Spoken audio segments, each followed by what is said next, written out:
As soon as I catch my breath, we'll call the November, if you can believe that, the November Committee of the Whole meeting to order. Sorry about a little late. Does anybody know what's going on down on Shelton Avenue? I thought Chuck was on the photo shoot myself, but okay. Lots of fire trucks and ambulances and police, but whatever. Give up my scanner. I give it up. No scanner.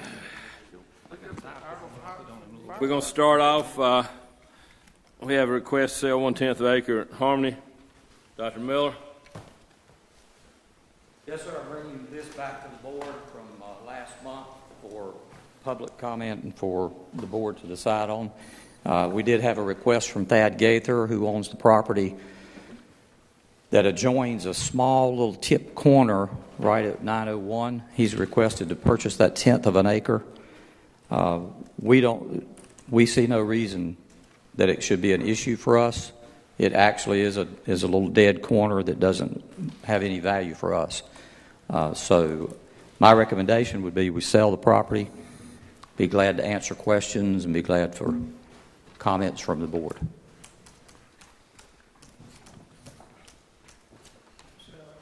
Any comment? Mr. Chairman, I don't want to sell anything, particularly property. I always said that they're not making any more of that, and if you have it, you ought to keep it unless you absolutely have to sell it. Now, there is some property that I'd be willing to sell because we'd make some decent money on that property if we were able to sell it and keep the money. But this little piece of property doesn't hurt us or help us. And what I wanted to ask Mr. Cute if the proposal was to write the check to Harmony School. Now, the legality of that, can they do something like that if we decide to sell it? Does it have to be, the check has to go to central office, am I correct? that was just a request, too, by the way. Yes, they can decide, I mean, with your approval, how to spend the money, but I think it would have to be paid directly to the seller. We don't have to do what they say. Absolutely. I mean, that's up to us. Right. I understand that he had asked they that. Just want to support the school. They just but, ask the money to go to the school. Yeah, but the money will go to Iredell-Statesville Board of Education. It can be dispersed, however, Our budget sees fit. Mr. Johnson or Ms. White brings to us. Is that correct? Is that correct? That's cool. It's my understanding. Money goes into. It would go into the general fund, That's correct. I think. But anyway, I would just be against selling any property. We don't have to. If the state decides they want to use that for right-of-way, we might make some money in the next 20 years. I don't know that, but certainly it's a possibility. So I would urge the board not to vote for this sale. And I guess I'll speak on the opposite side of that. This is a strong family. It's always supported the school. They own property around the school, and they've always worked with them. They've been very patient sometimes on some of the things that we've done on the school that has ruined some of their property, and they've worked with us. And they were asking, the only reason is because it does not connect with any of the existing school property that's there. They wanted it to connect to clear out his farm where the road comes out right there on the corner. So I don't think it's a very useful piece of property for us in the school system at all. I understand why he wants it that way. He could have complete control of the little place, and it's only 1/10 of an acre. So I encourage we sell it because I'm with you. I own land too. I don't think we need to sell any land we don't have to. But this is of no value to us at all. So I think we need to move it. So This land is not on a corner. Is that correct? Is not on a corner? It is not on a corner of two roads connected. Correct. it's not. It's farm field. It's just looking at the map. It's just Right. 901 cut across the corner of our property. Is that correct? Correct. Is there any value whatsoever to that property to us? Not for us. Unless, as Mr. Howell says, in the future there might be a right-of-way.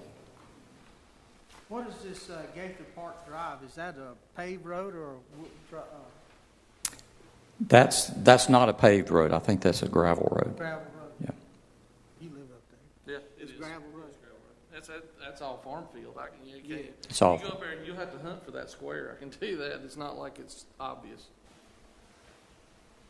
Because I need to go look at it when first. While you're looking at that, I'll also tell you this, part of this process, once the board decides if they want to sell or not, then I have to offer it to the county for first refusal as part of the process. So the county would have first refusal on any property purchase, property sale that we have. And all costs of this would be assumed by the purchaser, That's correct. not us. I mean, it really is, I don't see the land being any good, a tenth of an acre across the road from us. $450 isn't any money to speak of, but, it's $450, whatever. I don't know if we ever get another bid on it, but 901 is a state road, right? Yes, it is. any other comment, board members? Very, very good. We'll have to come to a vote. Okay, thank you. Thank you. Okay, Dr. Miller has pulled the information regarding the Phase 2 stadium seating renovations at Statesville High School. That will be moved to December. Is that correct? Yes, sir. We'll be moving that to December. Very good. Mr. Jackson, facilities use at North Iredell and South Iredell. Mr. Page, members of the board, Mr. Johnson, at the request of one of the principals to expand the use of the high school auditoriums for use by groups such as beauty pageants, performing musicians, but turn these events into profit-oriented things for the school. It would require a little bit of board policy revision for Board Policy 5030. On last Friday, Mr. Howell, Mr. James, Mr. Johnson, Alicia Eller, Teresa Hayes, myself met at Ray Street to kind of discuss a few of these items. Right now, we do not allow for-profit groups to come in and have fundraisers. We've been offered to have dance troupes, musicians come in, but turn these facilities that we have spent lots of money on and turn them into almost a profit for each school. Let each school then take and use that money for their own auditoriums to raise money or buy new equipment, maintain them, and keep them up. But this is a request coming from several of the high school principals, and I have talked with Ms. Gaither and Mr. Gentle down at Lake Norman. Again, Alicia Eller is doing the same thing at Matt Gray Auditorium. So basically, we turn all 5 high school auditoriums into an enterprise fund, and they'll be managed by the principal at his school. It would still fall under a lot of the Board of Education Policy 5030 guidelines, but they would be in control and they would monitor it and approve the use for their own school. Now, I presented, I put at your desk about 10 items that we kind of went through and need to look at, need to adjust some figures on some salaries for hourly wages for custodial. One of the couple of things that we talked about was, the time away that custodians are going to have to take to set up different venues at the auditoriums.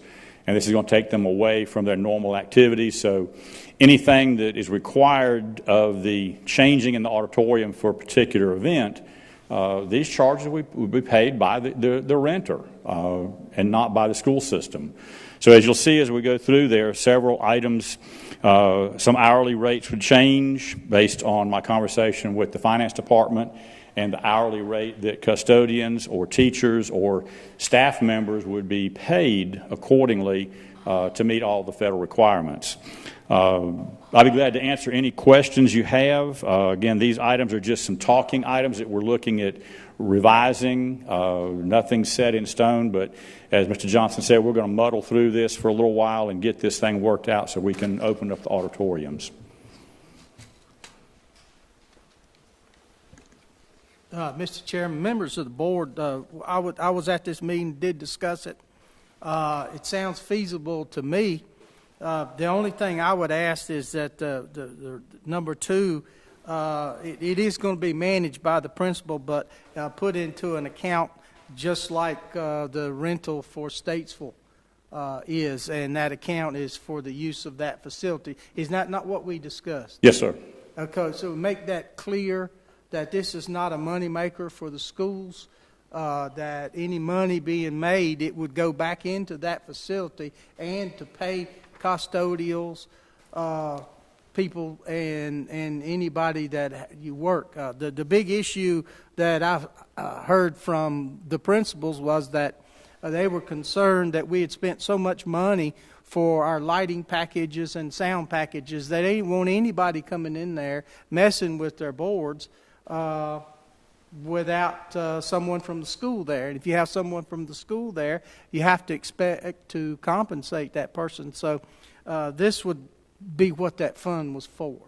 And sir, if you look at item number 4, it says establish a fee structure for school certified sound and light technicians who are responsible for the control room.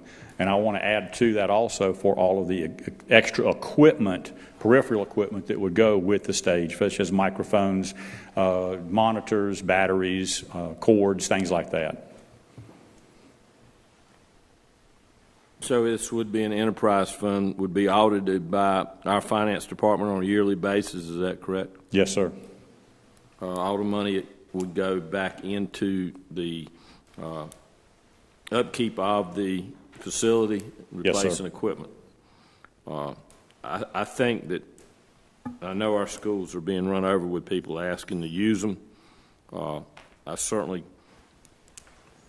want to make sure that whatever we do, we cover all our expenses, and somewhere in there needs to be depreciation rolled into the expense. Mm-hmm. We don't have depreciation as a school system. We don't record that as an expense. So our buildings don't age out and go out, and we have to replace them. I understand what you're saying tax-wise. We don't file depreciation. I understand that. We don't record that as an expense.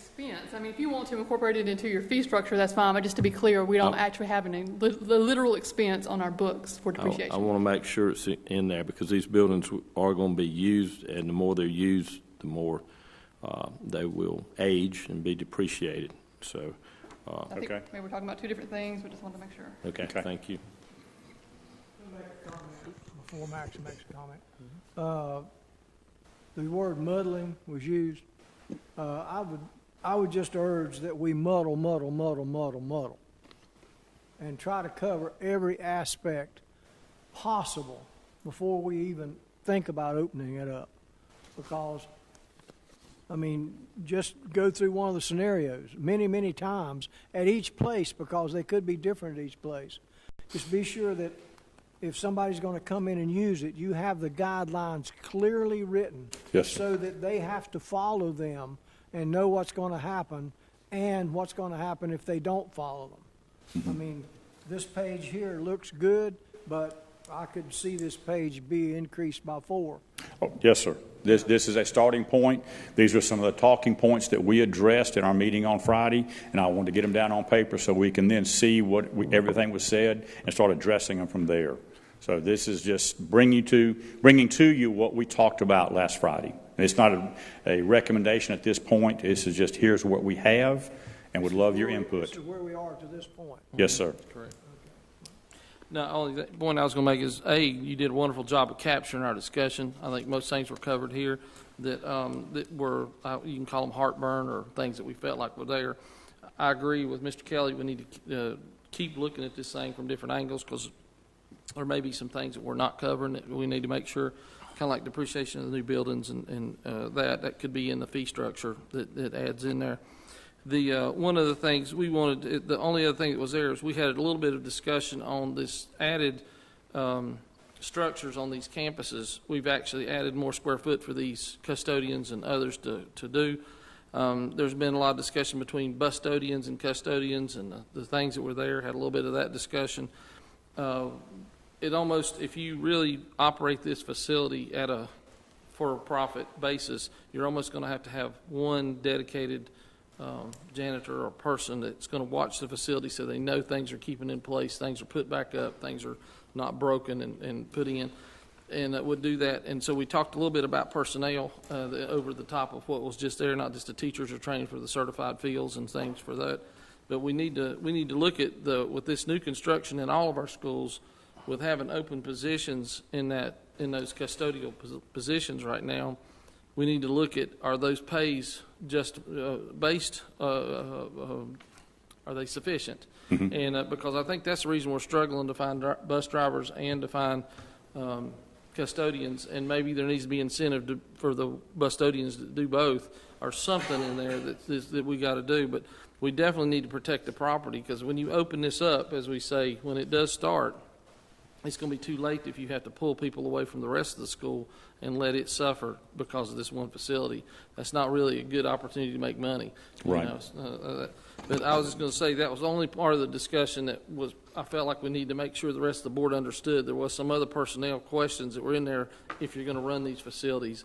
Even if we don't do them all for profit, we still got this extra property that needs to be covered and taken care of. So that was part of the discussion. But great job capturing our other thoughts. Thank you, sir. Well, there's two words that bother me. Muddle is not one of my favorite words. I understand what we're saying. I think the committee has got a great start. Those, I want us to be careful using the word profit. That's probably just making sure we cover all costs is probably a better term than profit, because I don't want to get arguing with the public over we're out here making money off taxpayer buildings, but we want that to pay its fair share. Yes, sir. I personally thank you for doing this. Looks like you've done some work. I've got faith in this committee I think what you want to hear from us is this look like the way y'all are going in the right direction. It satisfies me. Certainly looks like you're going in the right direction. I look forward to hearing more from the committee, and I expect y'all to eventually to let us know what's going on like this. But I'm expecting and I think the board is a well done, comprehensive fee schedule that satisfies the principles and the setting up of the enterprise funds that will be beneficial for everybody and save the taxpayer money. Okay. Thank you, sir. Does senior high not have a full-time person that takes care of Matt Gray Auditorium now? As in sound and light, or custodial? Yeah, one full-time person. Whenever Matt Gray Auditorium's open, that person's there. I would have to get with Alicia. I know that Dylan does handle all the sound and light, but as far as custodial services, that would be split up amongst the staff that she has. Well, he's full-time to run Matt Gray Auditorium, that's what I understand. Yes. He is. And there will be an equal person like that at each school that is responsible at that point. Is he paid full-time from the enterprise fund? Yes. Well, now whether he's full-time, the hours he puts in for the performing arts area, his salary could be paid out of that.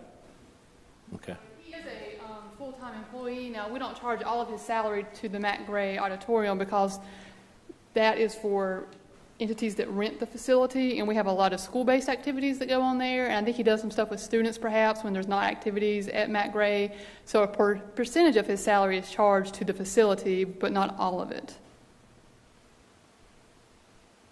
Let me just say that we did discuss, particularly with South and North, the way their auditoriums are, that the set up and tear down would require additional work, where Matt Gray is the seats are affixed to the floor and you don't have to pick them up and carry them around.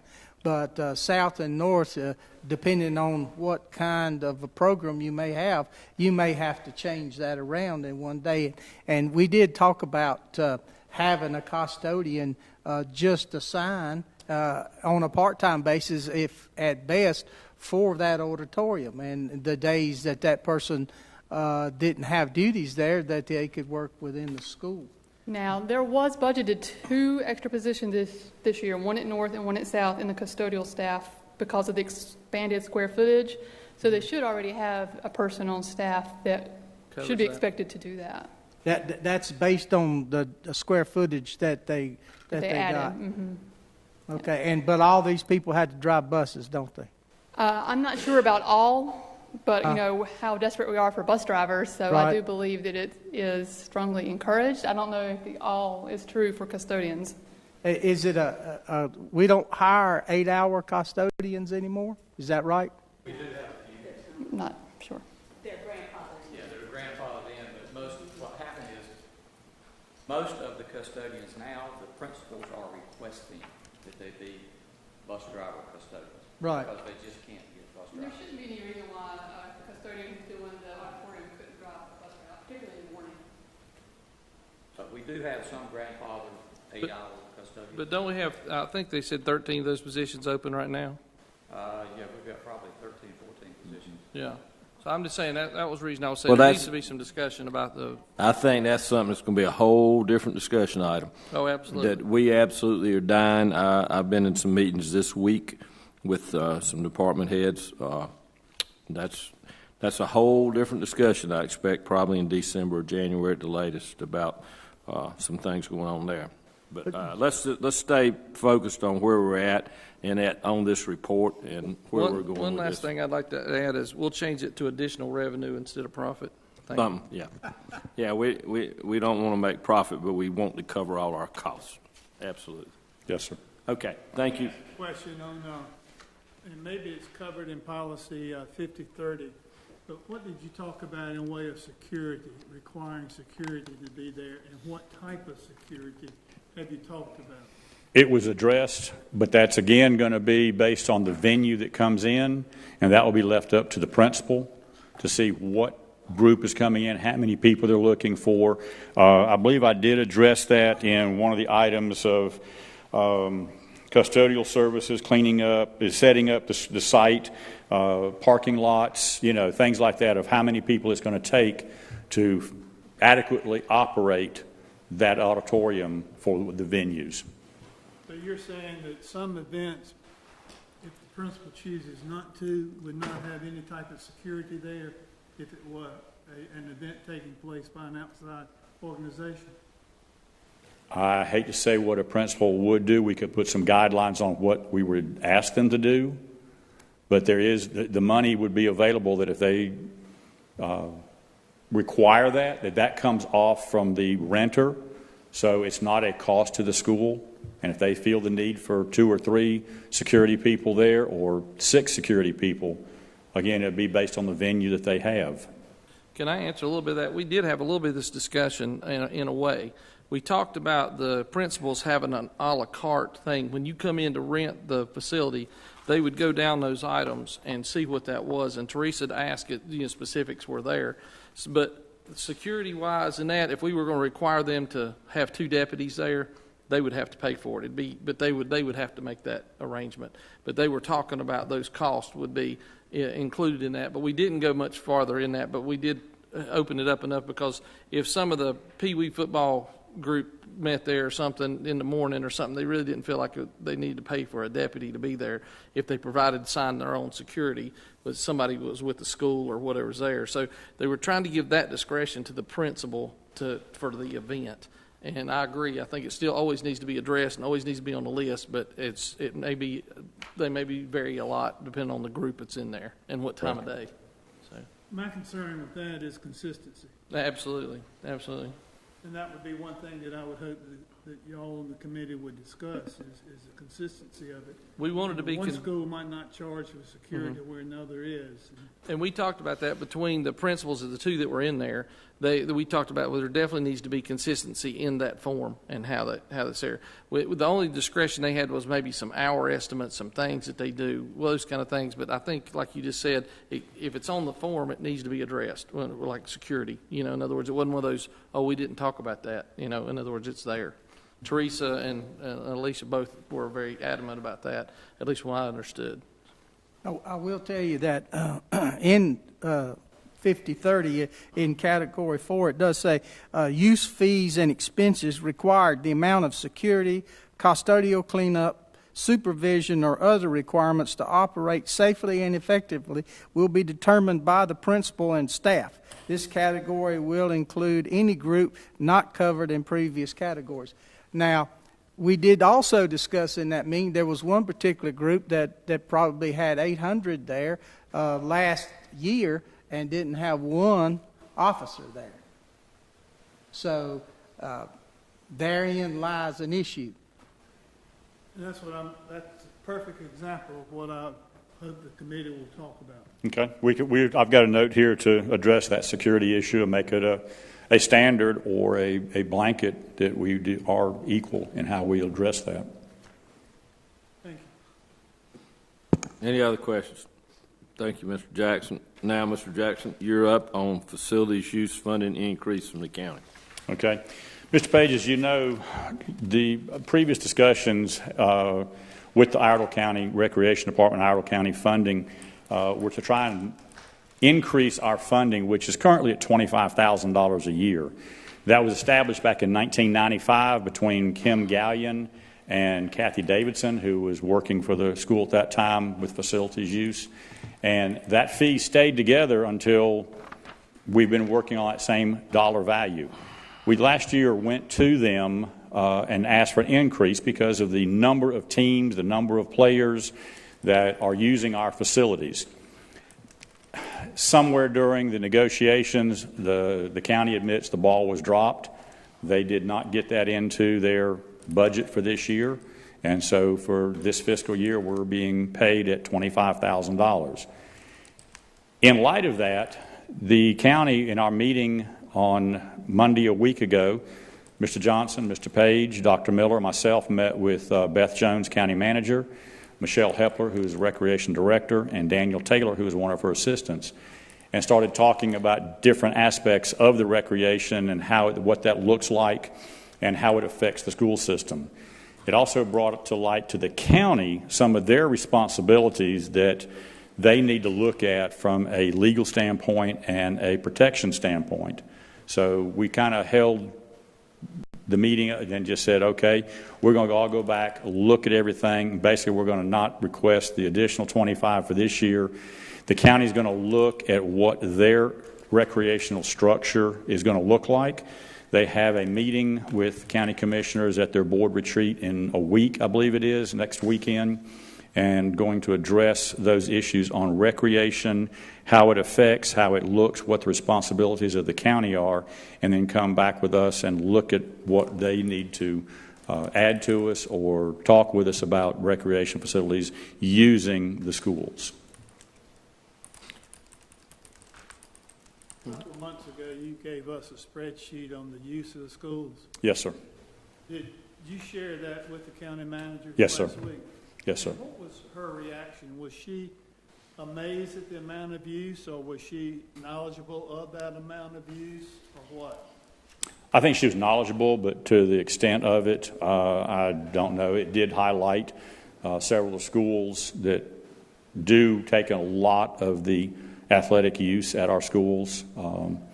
Celeste Tinkle, Harmony are some of the biggest schools. Sharon is another one where recreation programs are pretty strong there. Well, the history of this recreation program goes way back, like you said, to the 1990s. When we met with, at that time, Ron Smith, Susan Robertson, I want to say Blumenstein, I'm hung up on her last name. June Totoro was at that time with the rec department. They had no problem in going up to 50,000. They thought, wow, this is no problem. We should have done this before. We even said, do you want to do it in steps? And they said, no, we'll just add 25,000. Absolutely, we should have been paying you more. It was just that kind of a meeting. Mr. Johnson, you were there, I believe. I don't recall that meeting. I may have been. But okay. Yeah. And I think Gene and Marvin were in there. But anything, it was just an agreement. And then it got dropped and left, and the county admits that they did. I know Mr. Happ took it to the county commissioners and explained to them that this was that they had basically made a mistake. And the county commissioners, of course, bucked on paying it. that they were not going to give us $25,000 not knowing what we were going to do with it. It was Mr. McNeely and Mr. Norman that objected to giving us any money without them knowing exactly how we were going to spend it. So that's how this all started going downhill. At the meeting we were at, the feeling I got from them was they were shocked at how much the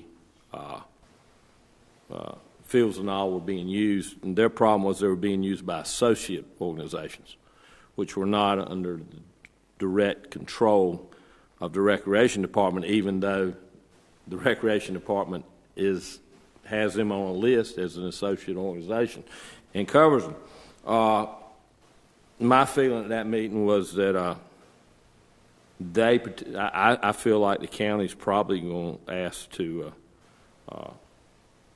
I don't know what they're going to do. They're going to meet, but it's not I didn't get warm and fuzzies that they're going to continue to fund these organizations. It appeared to me that they're going to want us to take over looking after these organizations, which when that comes to the board, that'll be a whole different ball game. So hopefully we've agreed we're going to work together and try to get what's best. We all want these kids to play ball. Right. We all want them to have every opportunity to get out there. So we're going to have to, this is going to be a touchy situation for a little while. We're going to have to figure out how, because we don't want them not to use our facilities, but we want our facilities covered. Again, we want liability covered, security covered, and all the same things we were talking about earlier. So I think this is going to be something that's going to be dealt with for the next few months. We'll wait and see what the county wants to do. So just get ready for, because when we start, I can see this being a very controversial issue over the next few months. Mm-hmm. Any other questions or comments? Thank you, Mr. Jackson. Calendar adjustment, Dr. Nutting.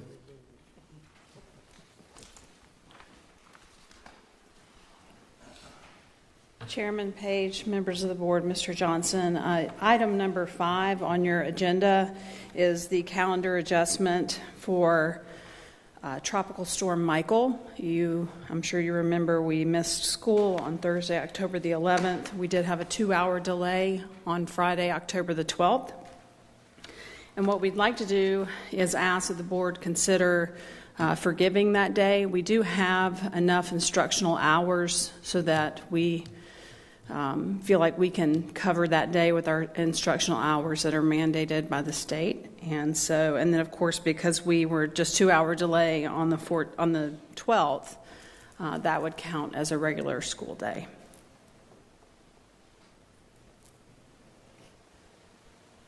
Any questions? And I'm not that familiar with our calendar this year. Is there a day that if we had to do, we can make it up first semester? Yes, if we wanted to go to the next inclement weather day on our calendar, we could do that. We just feel like we have enough hours to forgive that day. Right. But we could go to the next inclement weather day. Keep in mind, though, the Farmer's Almanac is indicating a tough winter, so we're going to use up all of our days in that regard. So. And it is the next makeup day is second semester, though. Yes, sir. Yeah, and not in this semester. Yeah. So it would not be this semester. No, sir. Okay, well, Yeah, okay. I would agree with that. It's maybe I don't know. Anyway, I'll agree with that. I see. I got personally. one question. Maybe I'm missing something. When the buses roll, didn't we have buses roll that day anyway? Does that not count as a day? Or am I missing something? We actually had that conversation this morning, and I'm not sure that somebody actually said earlier today, is that an urban legend? I'm not really sure if that's still about the buses in my rolling. head too, the same Yeah. way. Because I thought if the buses moved, it counted the day. I just thought it did. And then I knew there was something about lunch, whether they served it or not, it counted a day, all that kind of stuff. Right. And I would need to dig into that because I'm like you. I've always heard, the buses roll, it counts. And I'm just really not, I don't know what that looks like, and I can look into that if you'd like for me your to. recommendation to forgive the day. I think that's good, but there was something about that. Yeah, I think under the old calendar law, it used to read that you had to go to school 180 days and 1,000 hours. It reads now 1,025 hours. Mm-hmm. Or 185 days. Mm-hmm. So that or, changing from and to or, changed a lot. I think it means I think it used to be true that, if the buses roll, you can't. I don't think that, they don't look at that too much now. As long as you meet those seat hours, you're fine. Well, I don't have any problem with this. I think that's the thing to do. But where does it come into play?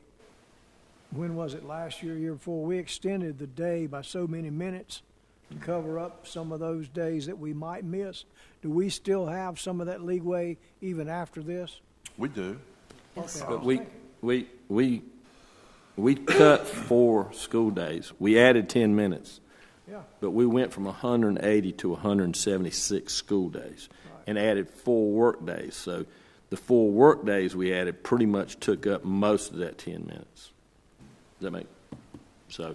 That leaves us basically with 2 schools we have an issue at, and But still, we're covered if we Right. forgive this particular day. Yes. yeah, I see no problem in what you're asking. I want to make sure.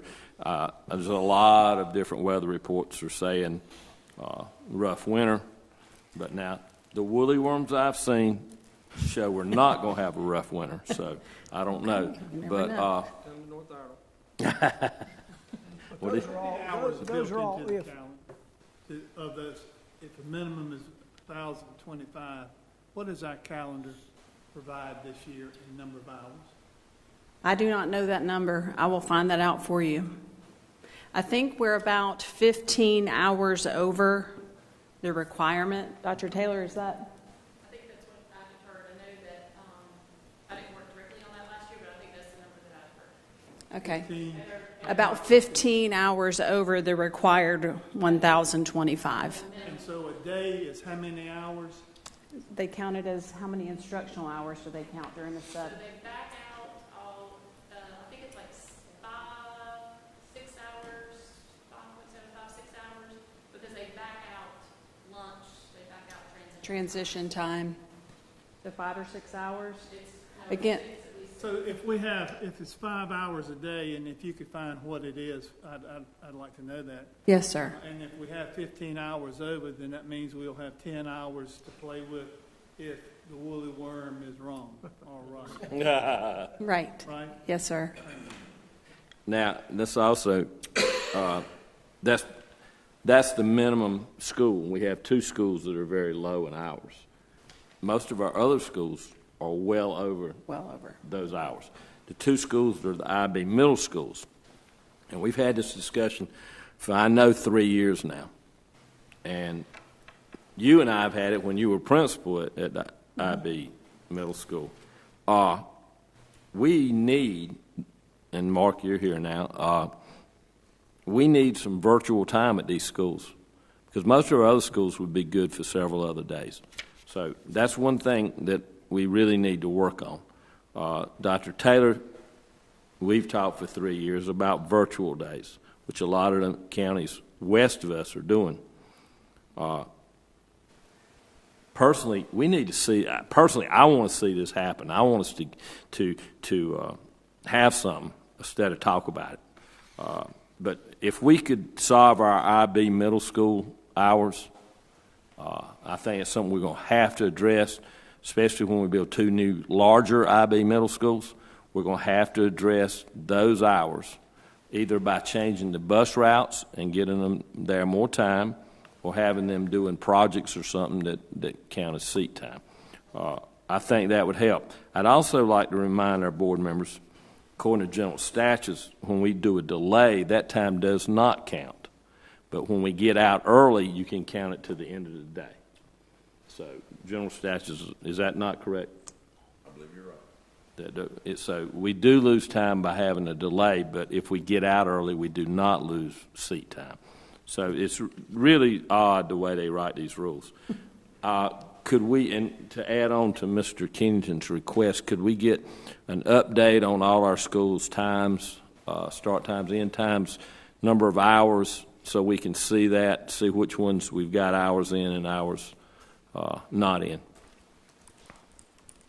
There was a chart done year before last, Mr. Johnson, Kelly. It should just be able to update that chart with the times in it. I'll do that. Shouldn't, find it. I don't know. Susie had it, I'm sure. Mm-hmm. So if we could just get that updated for our new times, that would help us a lot in some of these decisions. Okay.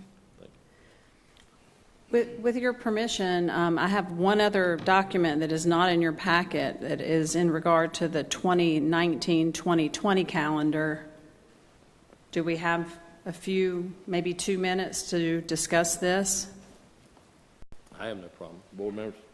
That's fine. Oh, no, paperwork.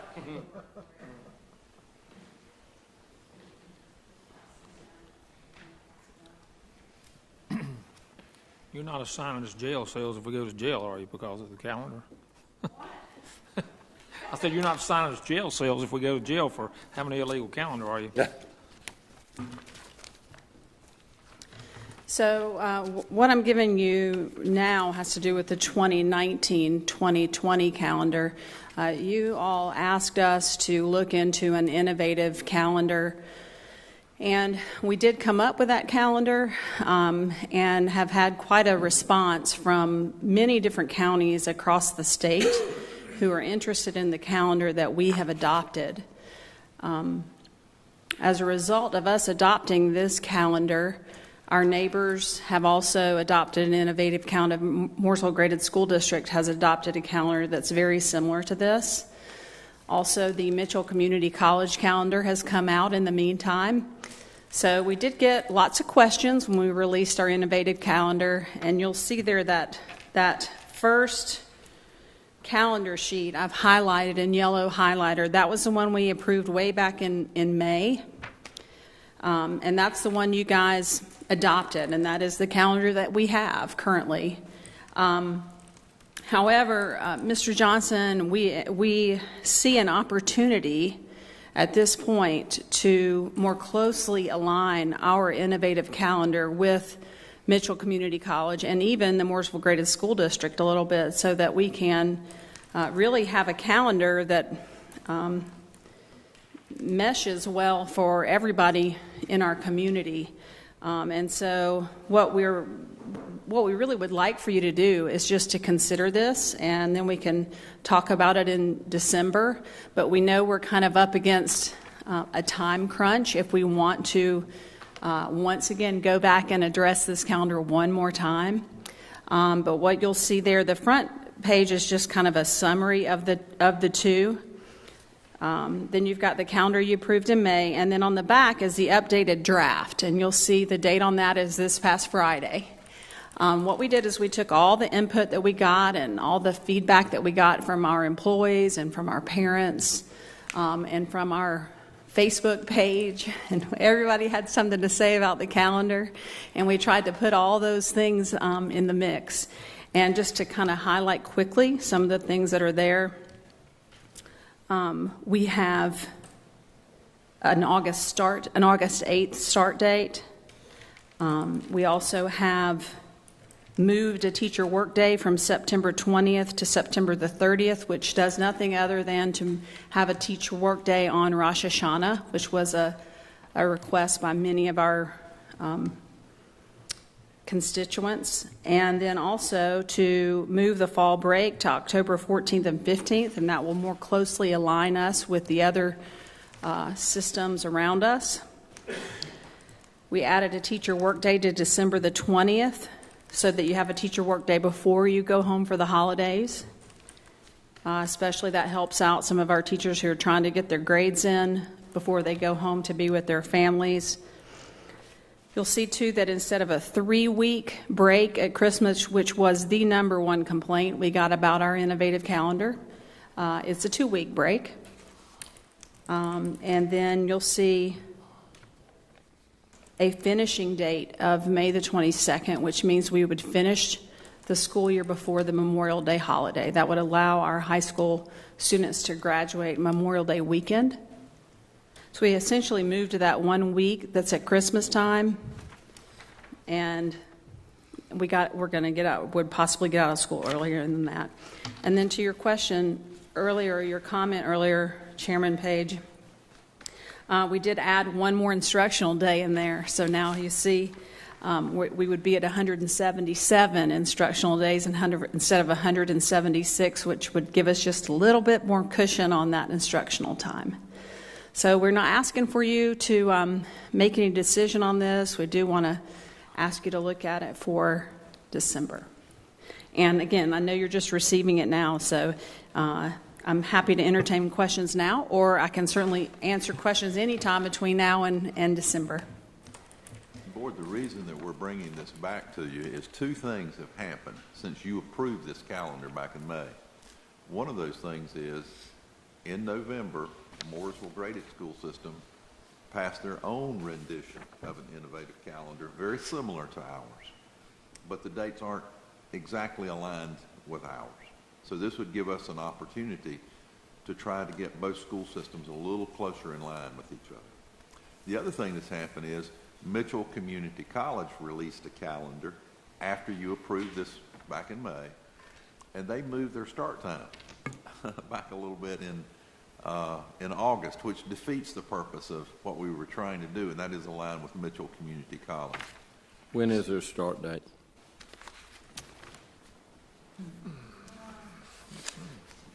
I was going to say like the 12th or 13th. Monday, which would be the... And typically our early colleges do like to start, they do start about a week or so before then anyway, just to kind of get the kids in and kind of acclimate a little before they start their... Yeah, I believe their start date is August 12th. When's their fall break?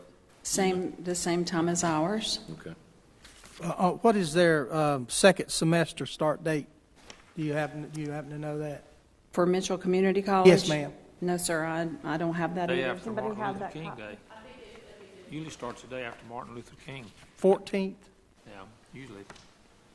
Okay.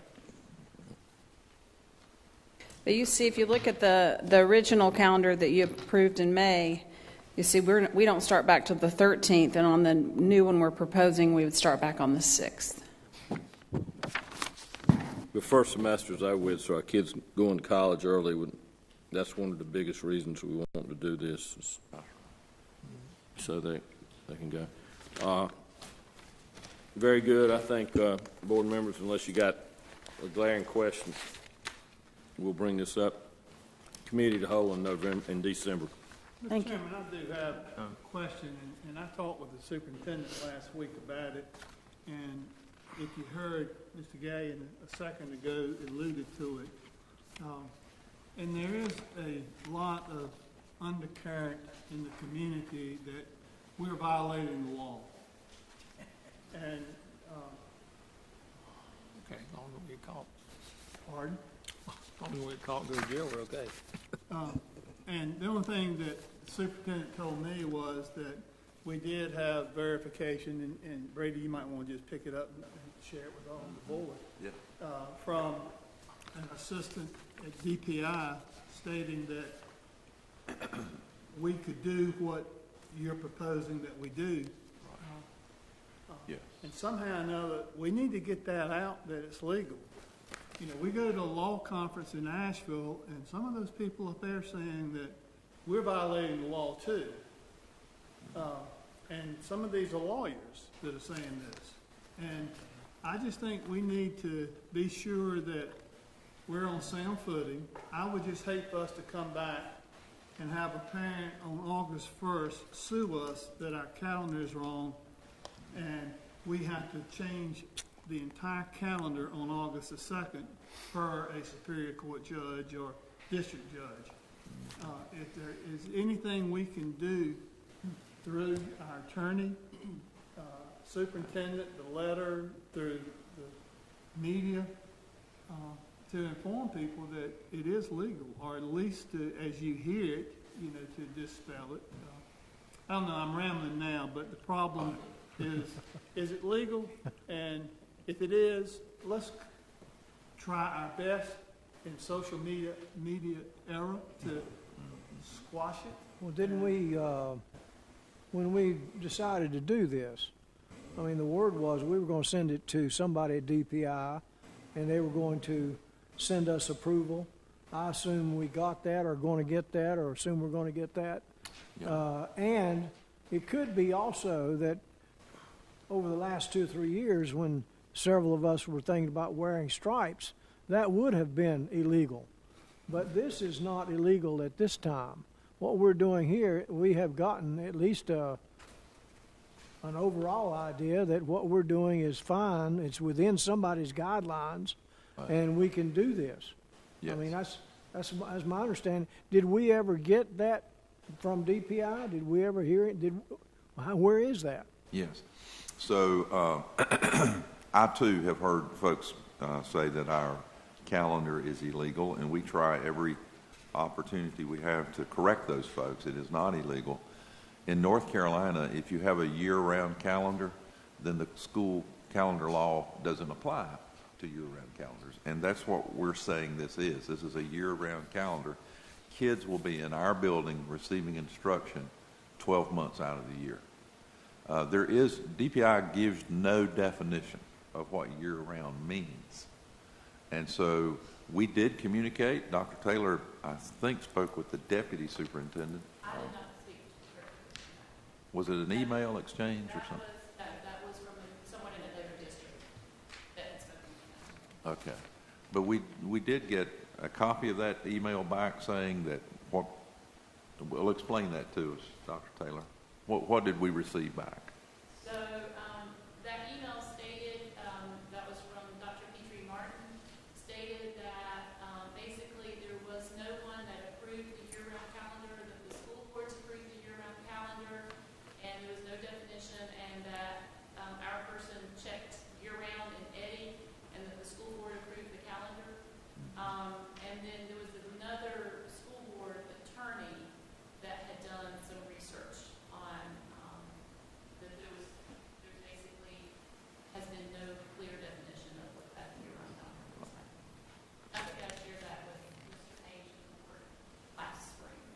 But that did come from another school district. I did not have direct conversation. So you feel like we have permission from DPI in writing saying that this calendar is okay for us to have for next year? I don't think they did not see this calendar, so they did not give permission for this calendar, but basically they said that there is no definition of year-round calendar with them, and that no one at DPI looks at it or approves it, that the school board approves it, and once the school board had approved it, then we would check in the Eddie system. Right. So as long as you approve this calendar, then what we turn in to DPI is our version of this and say, here's our year-round calendar. They actually don't. The calendar is actually not submitted to them. Lauren puts it in the system, but there's no one there that actually reviews it. There's Anna. So what if the legislature says we're violating state law? Well, they won't say we're violating the state law. They can change the rules or put an explanation that would make the calendar in violation, but they don't determine what's legal and illegal. I think the position that we're taking is what everybody has said, that there's no definition of year-round school. We're treating our program as a year-round program, and other systems are following our lead. So it's going to end up, I mean, it could become a statewide issue, but more and more school districts around the state are taking this position to attempt to comply with the law, but to give some discretion to local school boards that has been denied them by state statute. So in your opinion, as our school I haven't been... Are we in compliance and are we legal in this calendar? Well, I haven't been asked asked to render that opinion, I would base my opinion on, I did see the information that Dr. Taylor got from another attorney for another school system, and to the extent that, I mean, I have no reason to disagree with that. So how do Well, I think, I mean, I render a decision? well, I mean, I could do that, but I think that, I wish I could give an analogy, but it seems to me as if it's, I don't think it's going to be determined to be illegal.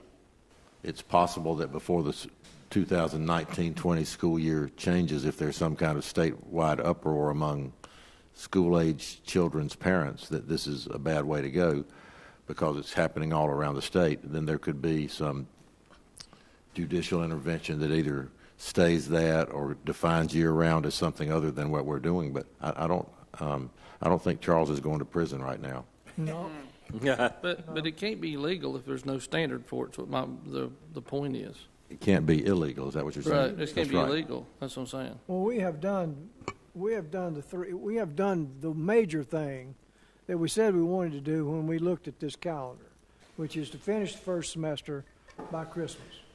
Mooresville has jumped onto that wagon, and we were always trying to look at Mitchell's schedule to try to align with that one because we're early colleges.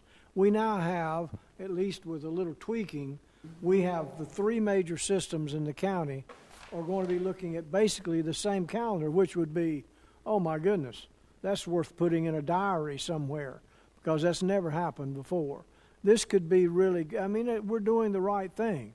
And I'm hoping that what we have so far from DPI and the fact that we have that rolling, we have another system and we'll have others will join the group, I think we're fine. I don't think we'll have a problem.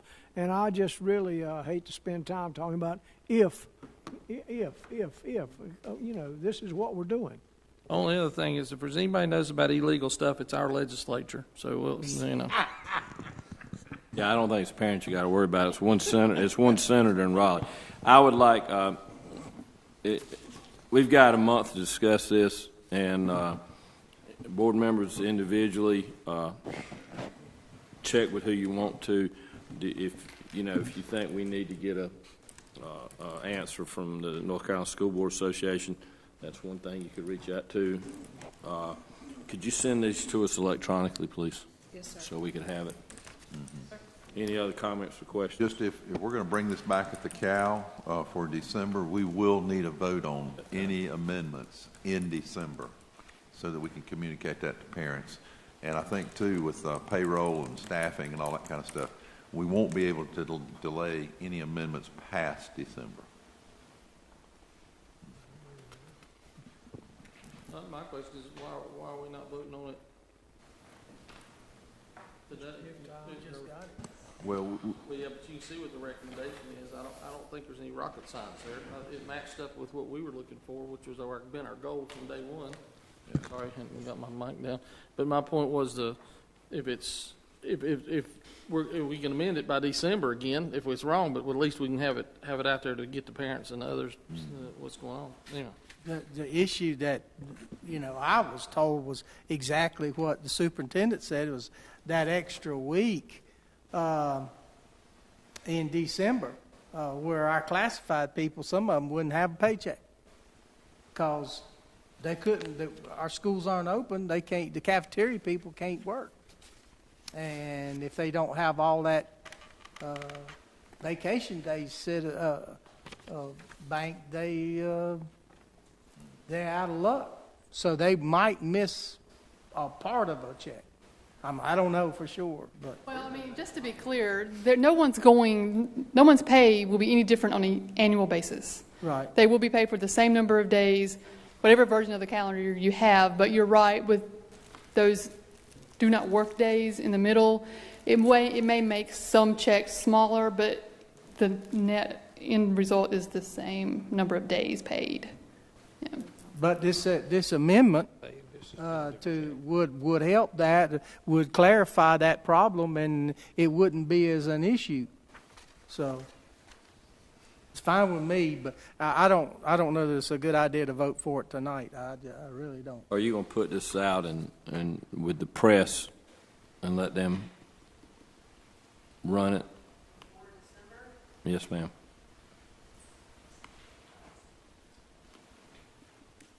As a possible. I'd really rather wait until, if you guys approve it, then we can put it out. It'll be confusing. Okay, well, it's already going to be confusing, yeah, I understand. Okay. Board members, if someone wants to add it to the agenda, I'm personally leaning toward waiting until December, but that's up to you guys. It could be added. Thank you, Dr. Nutting. Personnel report, Dr. Lassane. Okay. Mr. Page, Mr. Johnson, members of the board, you've had the opportunity to review the November personnel report. Are there any questions about any of the items?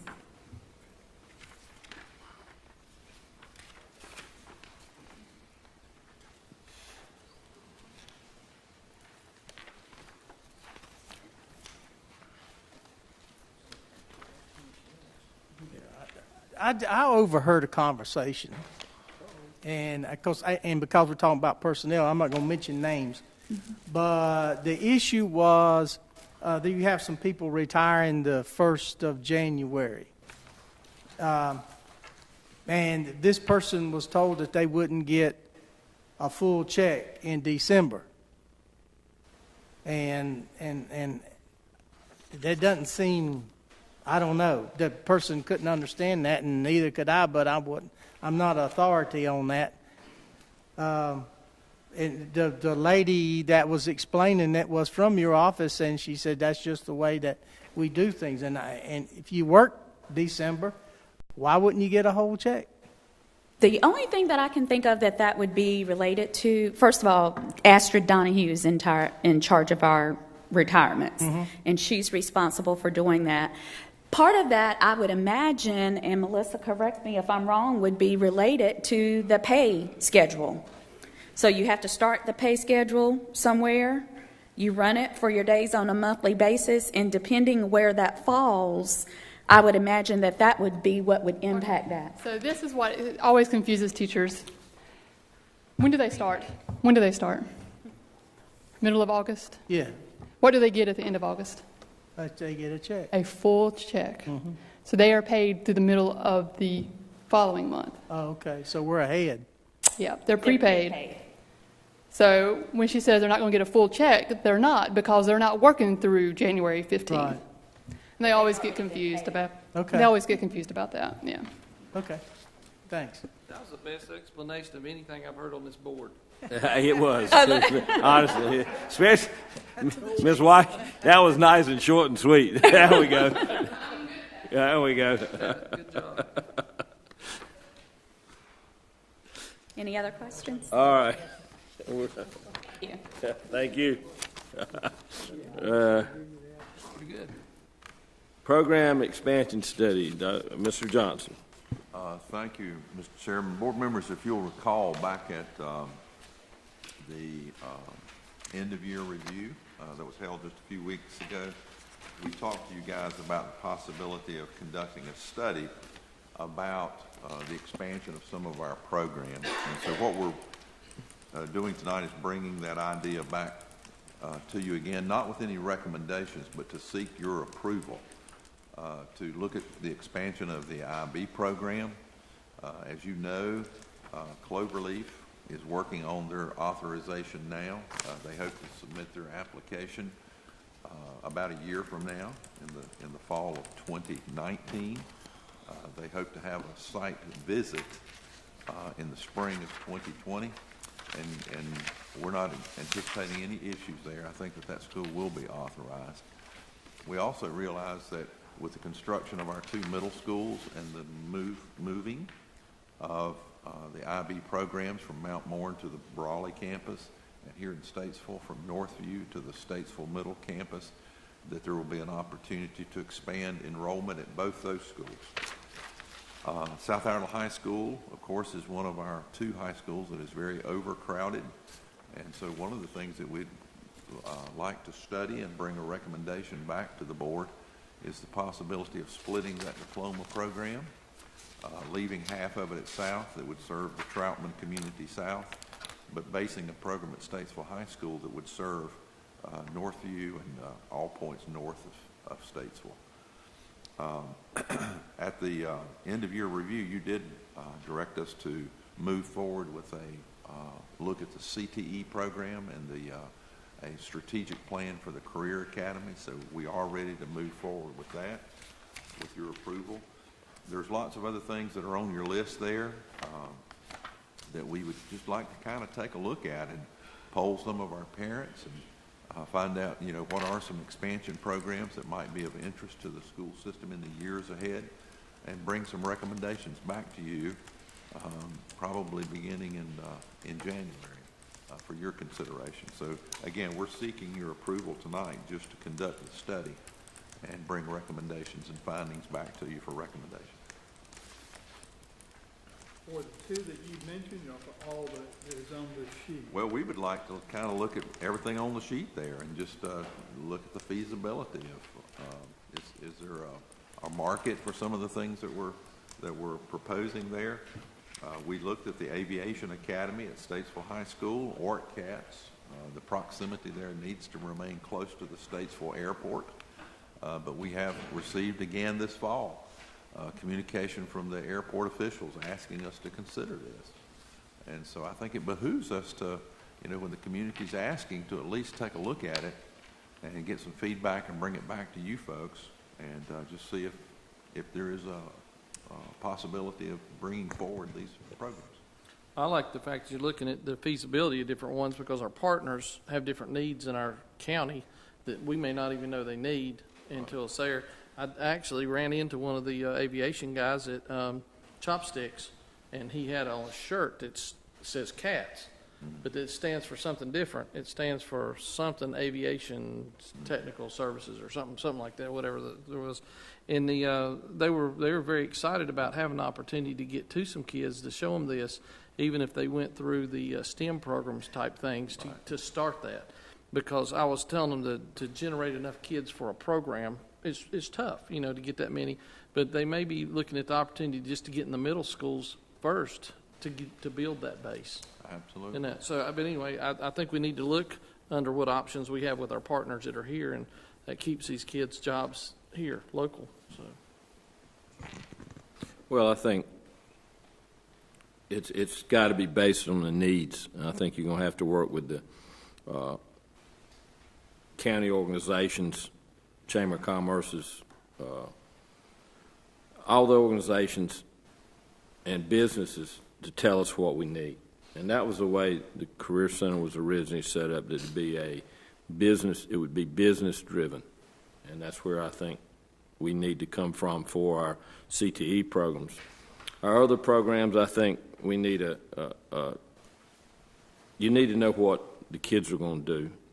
And that's hard to say from one year to the next. But we've got to get some kind of feel on where the jobs are at, what the community wants. Do we want you to study it? I think that's pretty much what I heard from the meeting in October was have some plan. Let's do it with a plan instead of helter-skelter. We're going to do this. Somebody wants to do this or somebody wants to do that. I don't think it should be based particularly on what a principal wants to do or what a teacher wants to do. It needs to be based on what we need and what we'll have students that have interest in. Because there's no need to have something that students aren't interested in. If it's something that's really needed, then we got to figure out how to get students interested in. I think that's really where we go back and start in the middle schools. It's trying to get these kids interested in this. I think we're doing a lot of good things. Our STEM programs. I think we just need to get it all put together in a plan. I think it's what you're asking. That's what we're asking for. Yeah, I think so. I mean, that's what I'm saying. I think you're headed in the right direction. I do think we'll be addressing after tomorrow and then by January when we start getting a feel for the budget next year. I hope we're not addressing major cuts in programs. But I firmly believe that's probably where we'll be headed in 6 months from now, 3 months from now, trying to figure out what have we got to. We're going to have to balance our finances and figure out what we're going to do to give and take. So I think a lot will be known after tomorrow, and then again in October, February, when we start getting a feeling of where we'll be headed with the county support. So I certainly think it's a good idea, but it's just me. But each program, anytime any of the program that's on this list, I just would be certain that we have thoroughly gone through it in reference to before we try to offer it. Do we have people that want to take it? Do we have a place to put it? Can we get instructors for it? And where the products are going to go? And how many of those do you really need? Somebody might come in and make a real push to get, I don't know, what are the people called in the office? The legal aides? The paralegals. The paralegals, for example, you might go into a community and say you need a paralegal program, but in reality, when you have produced 6 paralegals from that program, you have fulfilled what that community needs. So you don't need any more. I mean, I'm not saying that particular one, but that could happen in reference to some of these things. To me, that's always a part of whether or not we want to get into everything. Everything should be considered before we get into it. And like Mr. Page says, we might need to look at some of those that are there that aren't doing as well as what we thought they would do. All of that is going to be in the mix in this coming year.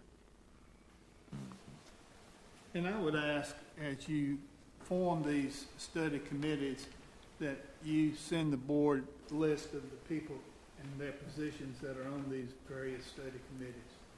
Absolutely, and board members. Before we start meeting, so we'll know who is on these committees. And board members, you're more than welcome if your chair would like to appoint some of you to serve on some of the committees. We always welcome your insight and participation. I would love for a board member to be on as many of them as they could be. You get the committees up, and then we'll ask for volunteers. Very good. All right. No other comments for that one. We'll go to update on advanced ed. Right. So, board, I'm going to hand you 2 sheets of paper here. One of these you've seen before back during the budget planning session in the spring of the year. And then we have some feedback that Dr. Taylor was able to get for us on school systems that are participating and not participating in advanced ed. Last spring, you challenged us to bring some suggestions as to how we could cut our central office budget. And so one of the suggestions that we brought forward was our membership in advanced ed. Now, advanced ed has been around for a long, long time. It used to be called the Southern Association, and this is an external group that comes in every 5 years. They look at your processes, visit a couple of your schools, gives you feedback, and looks at the positive things as well as suggestions for improvement.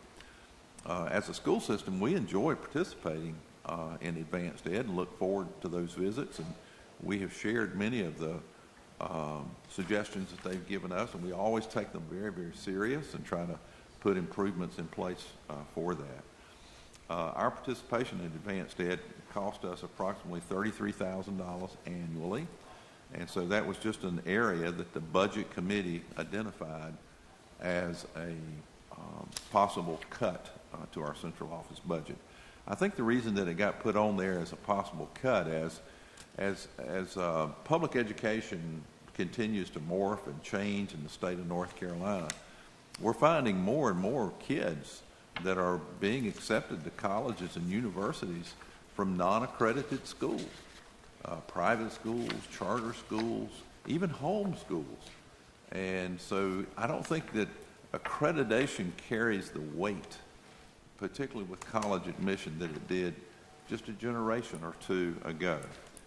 You can look at the email chain there from Dr. Taylor and see that currently in our area, if you look down at the bottom of the memo, accreditation, who is not working in the accreditation process, Wilkes County does not, Mount Airy does not, Catawba County does not, Cabarrus County is not accredited. There are many of the REISs in our area that still participate, and they're at the very bottom there. Cleveland and Union and Stanley and Lincoln does high schools only. On the back, Gaston, CMS are participating, but Cabarrus County has not participated in 10 to 15 years. And they report to us that it's not having any negative impact on their students. So we did consider all of this when we brought the recommendation to you last spring, but hearing some concern from you now, if you want us to put this back in the budget, we're more than happy to do that. It is certainly your decision.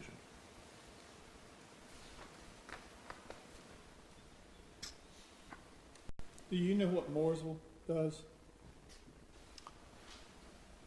I do not, but I would assume since they're not on this that they probably are still participating in advanced. They did not respond. I don't think they were at the meeting when that came up for discussion, but they did not respond. So I'm not sure. I know Newton Conover has gone to the state accreditation model as well, so they're doing the state model instead of advanced. I know we've spent,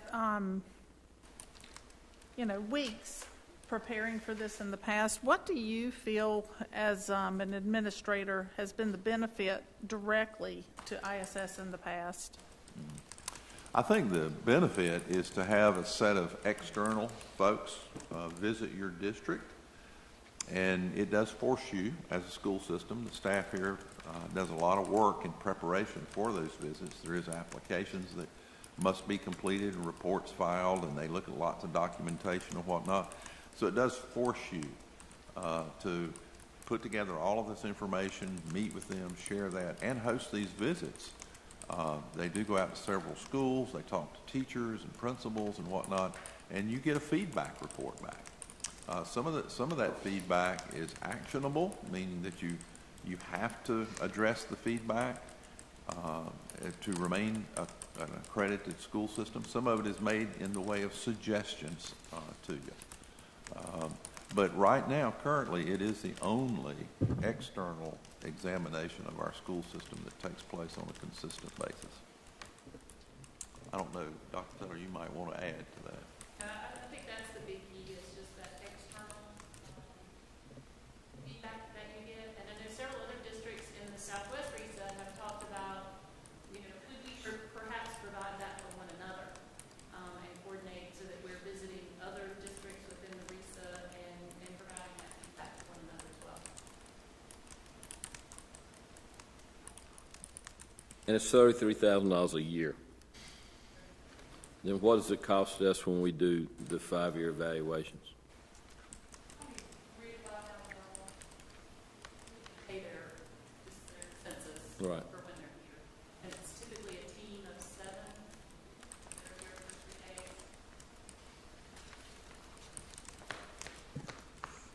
days. I would say that if it's like Southern Association, you examine yourself more than them examining you. You write narratives and about what you're doing, and they look at that, and they'll visit classrooms. But you know, like I know, that an hour in a classroom doesn't give you a true picture of the school. So the question I have is, how does DPI feel about it? And you said that it's, I think, Mr. Johnson, you said that it's not something that colleges consider anymore. Well, I think there probably are colleges that still look at that, but it doesn't carry nearly the weight that it did just a few years ago. Right.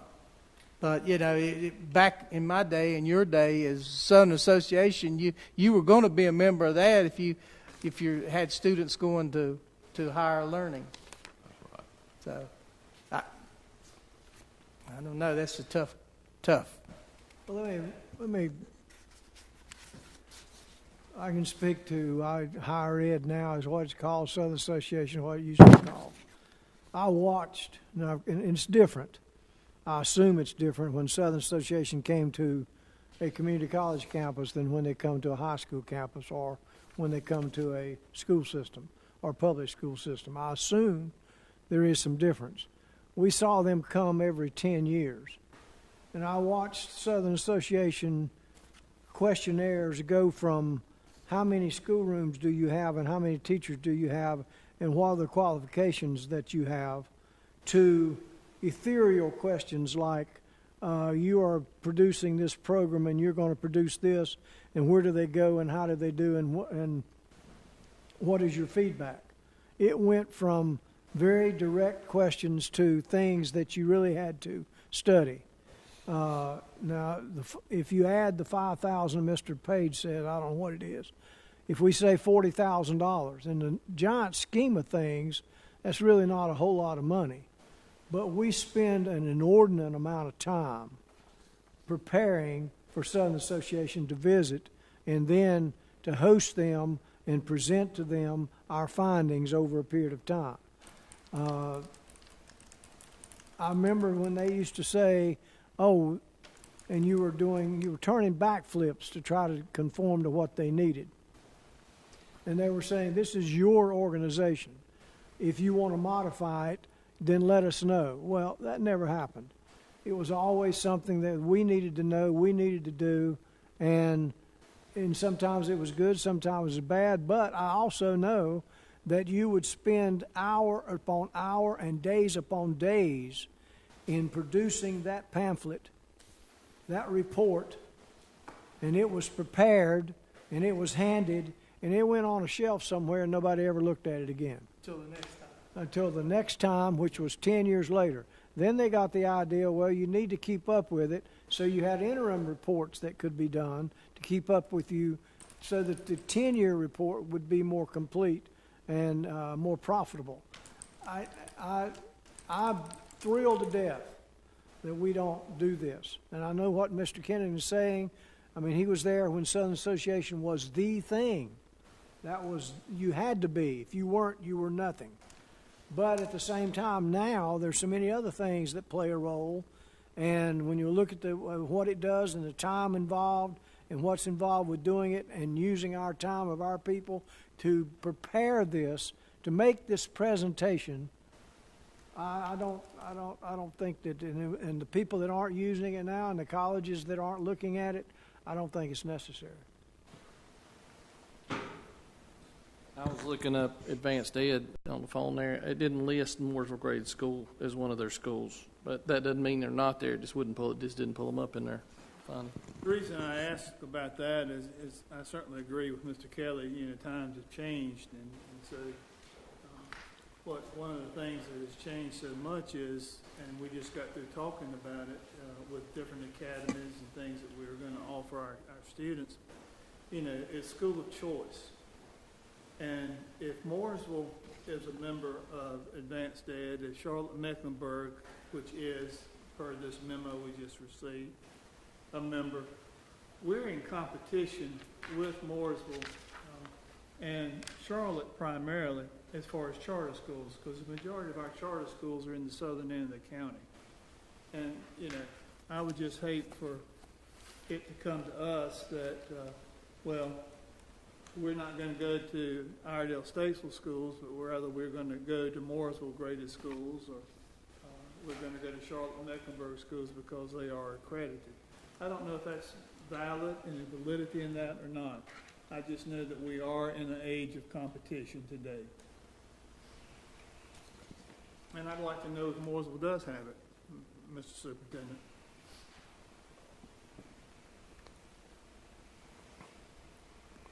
I was at all the board was at the Advanced Ed meeting with us, and I tend to agree with Mr. Kelly. It is a lot of work for our people. They made a nice thing. I didn't think they told us anything we didn't already know, but I've not seen anybody advertising any longer we're this certified or that certified. I totally understand where Mr. Kenny is coming from. I think it is not an answer that you'd like to be certified, just say you are, but if we can't see a direct result in it helping our students or our staff, then I've got to question, is it worth paying $33,000 a year for? And I guess that's what the board will make a decision on that. I believe that's up for a vote in the meeting tonight. Is that correct? Or do we need to postpone it till you find out if Mooresville's in it. I've sent an email, if they respond to me. No, we do not have it on, as a vote. We are, yeah, it's not for vote. In December. We would have to bring it up in December unless we add it to the, we had approved not doing it, so the motion would have to be to reinstate it. Well, the thing I think that we do, that you alluded to a minute ago, is more valid than advanced ed, which is pick a program. We have a program that is producing students that are supposed to be able to do so-and-so. Now, if we don't produce those students, or if they can't do what we say they're supposed to be able to do, then we have the option to delete the program. That, to me, is more valid than somebody else telling me, oh, your students are not doing anything, and you don't have enough students, so delete the program. We'll be making those decisions anyway. I think that's going to be a normal thing that we're going to be doing over the next several years, and that's more valid than someone else coming in trying to get those same answers. How many schools do they visit, Dr. Taylor?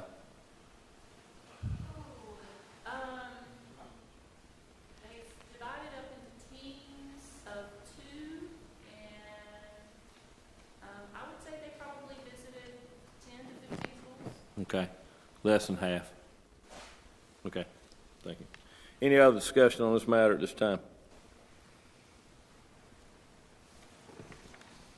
Board members, if my suggestion is if you would like to bring this up for a vote, we either add it to the agenda at the start of this month's meeting, or we add it to the agenda in December. Leave it up to board members to make that decision. Okay. At this time, we'll move into Dr. Taylor, RFP for advanced ed. You're up. So one of the requirements for the Gear Up grant that we recently received is that we have to hire an external evaluator to validate the data and provide the results. It's common for any of the federal grants that we've previously had. When we are completing our budget and doing our budget that is approved and that we're provided through the grant, we do anticipate and kind of budget about 10 to 15% of the grant for those evaluation funds, or those evaluation services and technical assistance services. We did receive 3 RFPs proposals for that, and the recommendation is that we go with research associates and the evaluation group rather for that. I think you did also receive a memo on Friday of last week along with the tabulation sheets. The team evaluated each of the 3 RFPs separately, and then we did come to consensus, and what you have there is the consensus tabulation form. The evaluation services fall at 10% of the total budget, which would be about $88,982 per year. So that was what they bid, 88,992? That was the evaluation services. The technical assistance is $35,448. Say that again, please. $35,448. This is not optional. This is mandated, so we will have to have a outside agency. Yes. Where's this company located? They are located in Columbia, South Carolina. The evaluation group we have worked with them extensively. They've also done a lot of extensive work in North Carolina, and they've worked with a large Gear Up grant in Charleston, South Carolina. So we felt very comfortable with them being able to provide services as well as technical assistance on this grant. And you'll bring this to a vote in our BOE meeting? Yes. Any other questions, discussion? Thank you, Dr. Taylor. Budget versus actual. Alrighty. This is a new requirement according to some changes in board policy that I bring to you a budget to actual report quarterly. So the manner of the report is in the same format as you pass your budget. And there's nothing that's over budget right now, obviously, other than that one little item that is really will come in under budget once we get some reimbursements from the state for disability. But it just shows you by fund and then at each purpose level, the budget, the year-to-date activity, year-to-date escrow. Those are people that are on 12 pay, 10-month employees that are on 12 pay. So how much we've accrued of that liability so far. And then outstanding encumbrances, which are purchase orders, to come up with the unencumbered budget balance. No big surprises anywhere. Everything's looking good. I mean, right. It's so early yet, so yeah. Yeah. This is just kind of a check it off the box kind of thing that we do. Very good. Any questions? Excellent. Ms. White, we'll move into the part there will be questions. Policies. Surely not. Okay, so I think the first policy that I'm bringing back to you is policy 8220, gifts and donations maybe. So we presented this last month for approval. There were some questions, so I sent out an email to the board for some feedback. I did have some suggestions. Ultimately, what we have put in the suggested policy for the board is that principals be allowed to accept gifts and donations up to $5,000. The superintendent be allowed to accept gifts and donations between $5,000 and $90,000. Anything over $90,000 comes to the board for approval. And the thought process behind that was we already have these dollar thresholds in place for other things. So right now we've already asked schools if they receive donations greater than $5,000 that it come to the central office for accounting. And there's already existing board policies that require the board to approve purchases in excess of $90,000. So we kind of tried to keep this policy in line with other thresholds that we have in place. Mr. Kennington did suggest a much lower threshold. He suggested that the schools be able to approve donations up to $1,000. The superintendent approved donations between $1,000 and $5,000, and that the board approved donations greater than $5,000. So I obviously have recommended something with a higher threshold.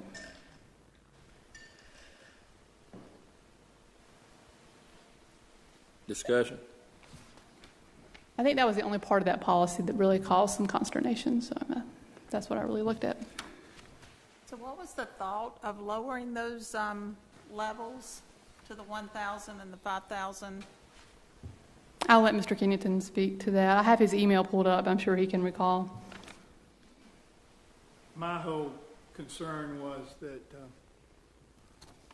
notification to the board as far as being able to know what is being given to the schools and to the school system. And that might have been very low, and I can live with the $5,000.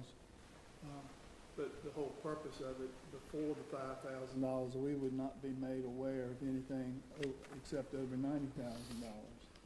And I just feel like I would like to know if someone is giving $50,000 to Lake Norman High School. I just want to know.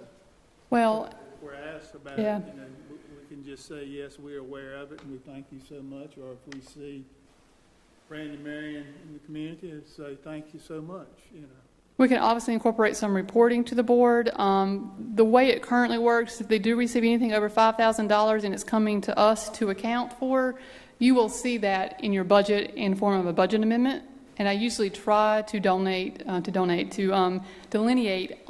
the budget amendment donation from such and such, $10,000.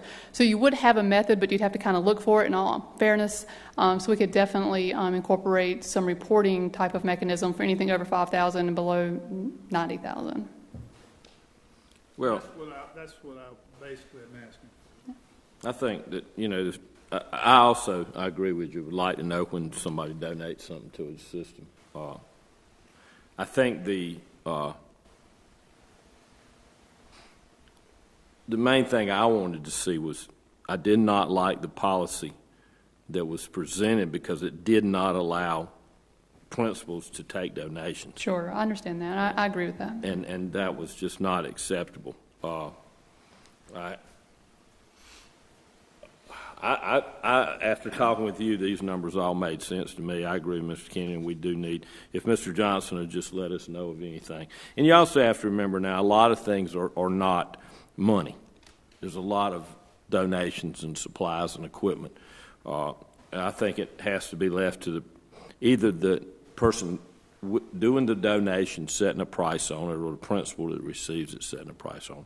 But I certainly want to give our principals flexibility.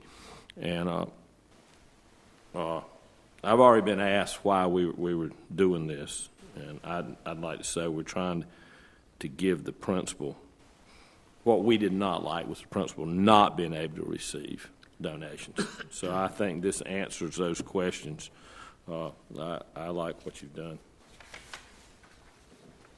So we should not have accepted the Highway 90 store. McDonald's gave us their store and gave us all the lights and estimated value of $100,000 when Mike donated that to the schools. Well, this policy was not in place then.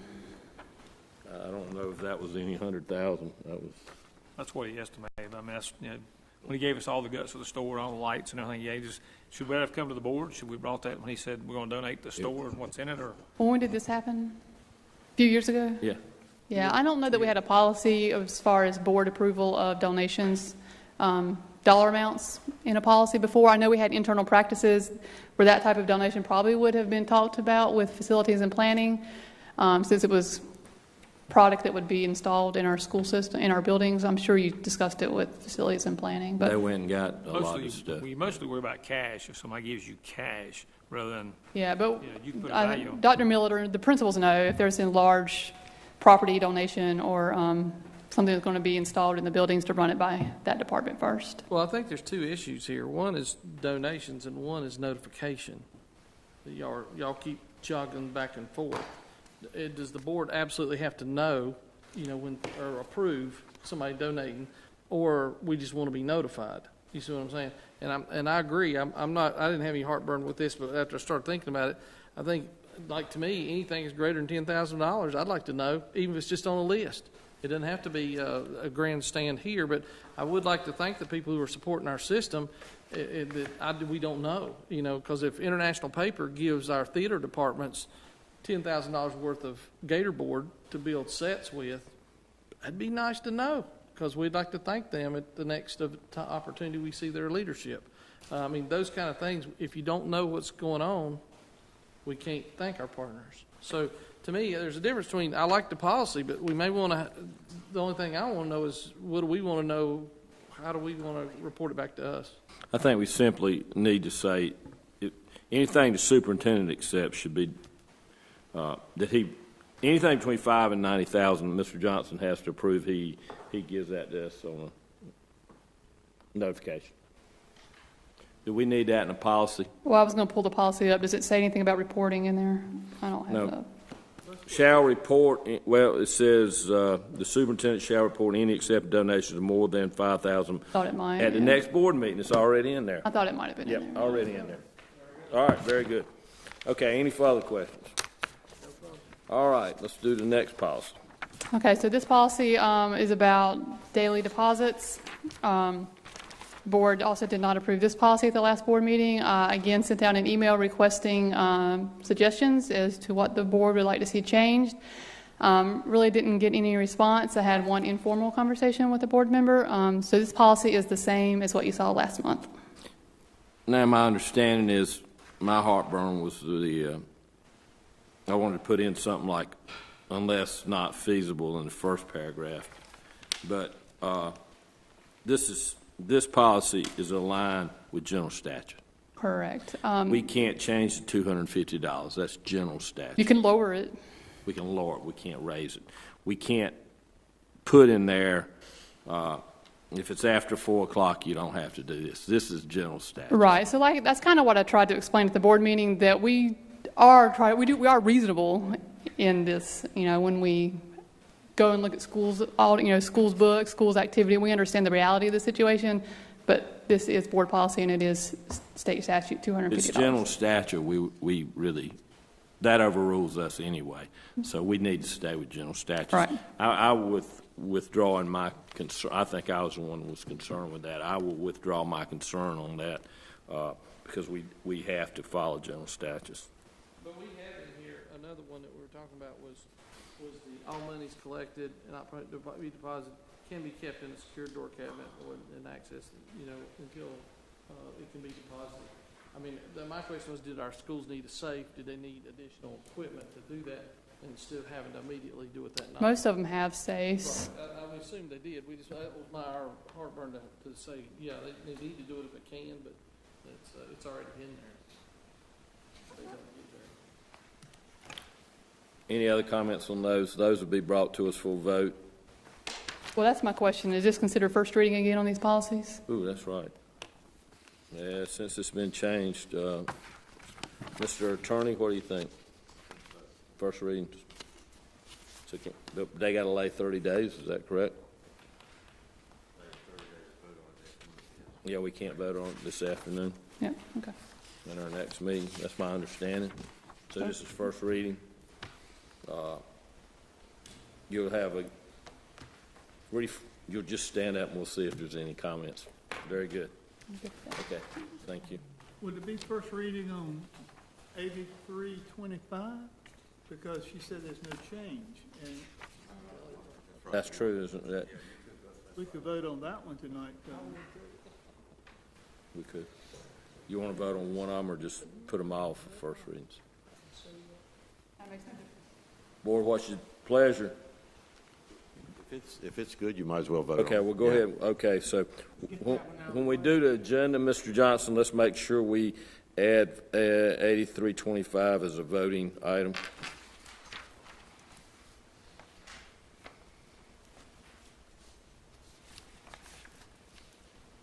Very good. Excellent. Okay, any other business of the board in the committee of the whole meeting? Yeah, Mr. Chairman, I just got a text message from Mooresville Graded Superintendent. They do belong to Advanced Ed. As a matter of fact, they have their site visit this February. Okay. And I want to reiterate the decision to drop out of this. Our recommendation was purely budget driven. If you guys want us to remain in there, we'll be happy to do that. When would be our next visit? Are we in year 2 of the cycle or 1? We had a site visit about 3 years ago. Is it that long ago? 2 years out. We're scheduled for our 5-year in 2021. I know I just did the interim report this summer, spring summer, and submitted our interim report. So we're how far out? Another 2.5 years. 2.5 years. Okay, so we're halfway through our cycle. So that would add into whether we wanted to go ahead and make a commitment for the next 2 years, 2 and 3 years this year, because we've not paid this year, correct? No. So we'll need to make a decision. We're going to go for the next 3 years, because it would be foolish to continue to pay in it if we're not going to do the review. I did the interim report so that no matter what decision was made. Okay. Board members, and I should have brought this up. Being late getting here, we should have approved the agenda. We didn't. Mr. Armstrong called me this afternoon about 1 o'clock, and we've had a situation come up. Was not known until November the 1st, and really not even been able to discuss it probably till Friday, I guess, but this morning, late Friday or this morning. I'm going to let Ms. I felt like we needed to address this tonight. So you guys that don't like something being thrown on you, I said, yes, bring it to us. We need to address it. So please direct all your comments to me as the one. And anyway, y'all please direct to me, not to Mr. Armstrong. I said, yeah, we need to handle this tonight. Mr. Armstrong. So our winter tryouts for middle school athletics started November 1st. And so Statesville Middle School reported to me on Friday that they only had 4 wrestlers try out.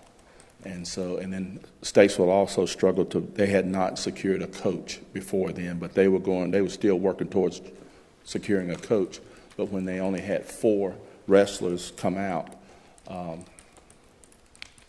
they just didn't have enough for a team. So according to the North Carolina Department of Public Instruction, at the middle school or junior high level, if you are struggling as a unit to have a team at a school, you can create what the state refers to as a composite team.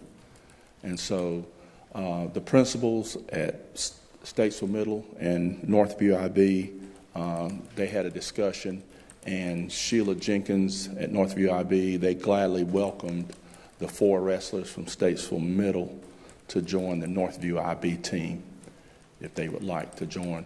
And this is also going to help us in a situation. Last year we used the Unity Center because we had no home facility for Northview IB matches. Now all the matches will take place at Statesville Middle, so we will not have to use the Unity Center for wrestling. And then the only way it will affect the schedule is whenever a team is scheduled to wrestle Statesville Middle School, it'll just give them an open date. But there's some tweaks they're doing to the basketball schedule, but they're working between that. But the coach for Northview IB is, I'm not sure his first name, but I know as soon as I saw him, I knew it was Brian Tuttero's son. So he's the coach at Northview IB. He and Angel Dalton, who serves as the AP and AD at Statesville Middle, have talked through all the logistics. And so, wait a minute. Excuse me. There are a lot of logistics there that would have to be worked out. For example, practice. Where do you practice? When do you practice? All at Statesville Middle. Who's going to coach it? Which coach is going to coach? Don't have but one coach. Going to have one coach? Yes, sir.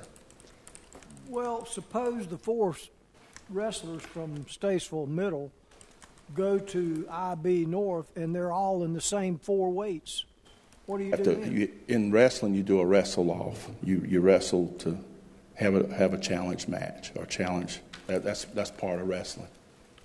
Yeah, don't you also use your weight? Is the weight not used in middle school? Yes, there's 17 of them. 17 weight classes. Oh. Yeah. But I mean, what if they're all of the same weight? It won't be. They have to. But you'll have wrestling teams. You might have 4 wrestlers that weigh 185, but your best 185 is the one that would wrestle. And the other ones may wrestle prelims. Exactly, in prelims. Yeah. Yeah. My only question would be, are we going to provide transportation in the afternoon from Northview to Statesville Absolutely. Middle? Great question, Mr. Kennington. Ms. Jenkins asked if we could waive that transportation cost because they would travel 2 days a week over to the middle school, over from Northview to Statesville. And I told her we would absolutely waive that. Just will provide transportation. And They practice 2 days a week. 2 days a week. Is all they practice? That's all that she said in her email. Once the season got started, yes, because they'll be wrestling the other times. But parents will be made aware to pick their student up at Statesville Middle when wrestling. Yes, that's what the 2 principals are working on, making sure they're communicating well with the parents. Where did the IB school practice? IB practiced in their cafeteria before. And theirs was tough because they were always hauling mats everywhere, and so they are exactly. Now they're happy that they'll have a home facility. They won't have to be, going to the Unity Center, moving chairs and tables. They don't have to do any of that anymore. The Statesville Middle, where do they wrestle? I mean, where do they practice? Statesville Middle. Do they have a wrestling room or? They split practice. the gym? Yeah, they have an area they have practice. I'm not sure exactly where, but they practice every day at Statesville Middle. They have Upstairs. room with the Thank mats you, in Dr. Miller. Yeah. So they have a wrestling area. Right. That's great. It's not big. Better than nothing. Well, it's better than going in a cafeteria with a mat every day. Yes. And for the matches, they roll out the mat Into the main gym. in the gym auditorium. Yes, sir.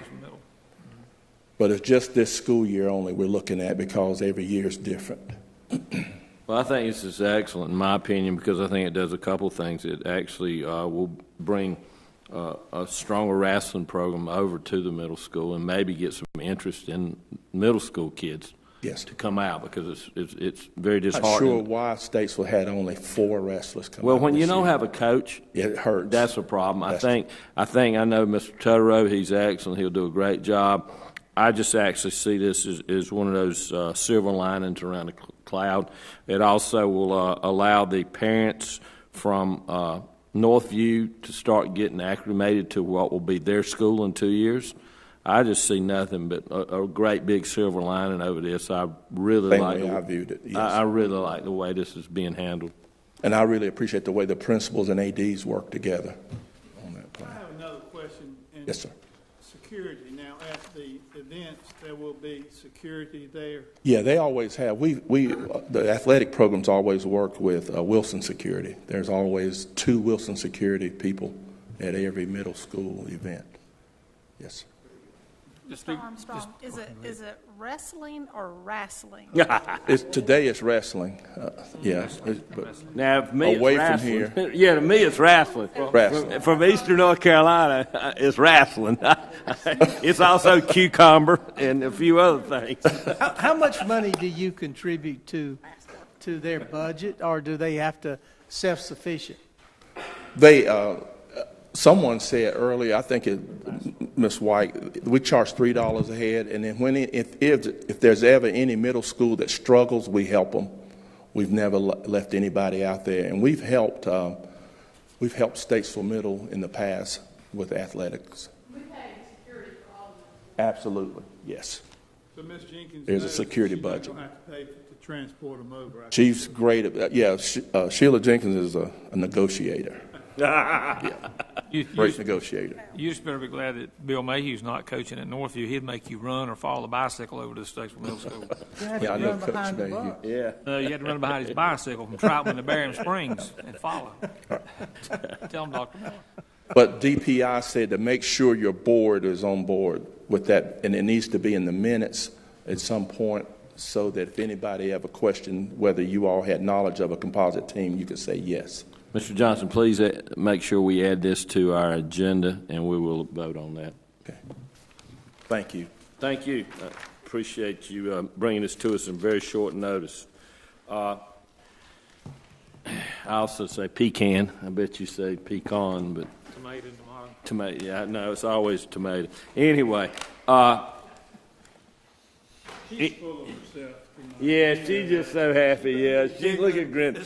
She was an hour late because she's going to say because she didn't move her clock. But if she'd have moved your clock, you'd have been an hour early. So I think she didn't move her clock, and she got here just in time for the regular meeting. But anyway, we can give her a real hard time tonight. Any other comments? This time, the chair would entertain a motion to go into closed session. Okay, let's personnel, property, Dr. Miller. No property. I would like to add in there, speak about safety, discuss and act on plans to protect public safety. Okay. According to the North Carolina General Statute 143-318.11, I make a motion that the board enter into a closed session to discuss personnel and to discuss and act on plans to protect public safety and to preserve the attorney-client privilege. Second. Got a motion second to go into closed session. Any discussion? All in favor, aye. Aye. Board is now in closed session. Thank you. Guys, come get your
welcome. At this time, the chair would entertain a motion to return to open session for the November Board of Education Committee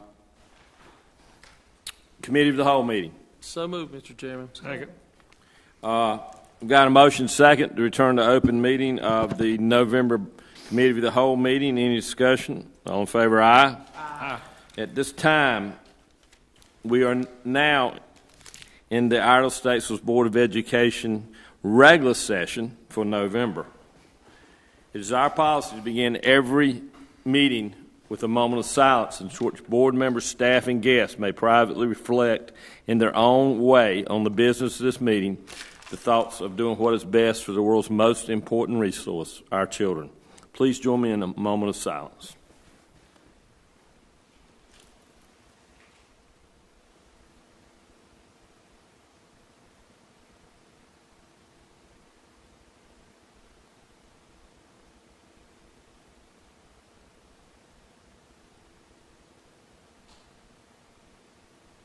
Thank you. This time, please stand and join us for the Pledge of Allegiance as the colors are presented by the West Iredell Junior ROTC cadets.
Thank you.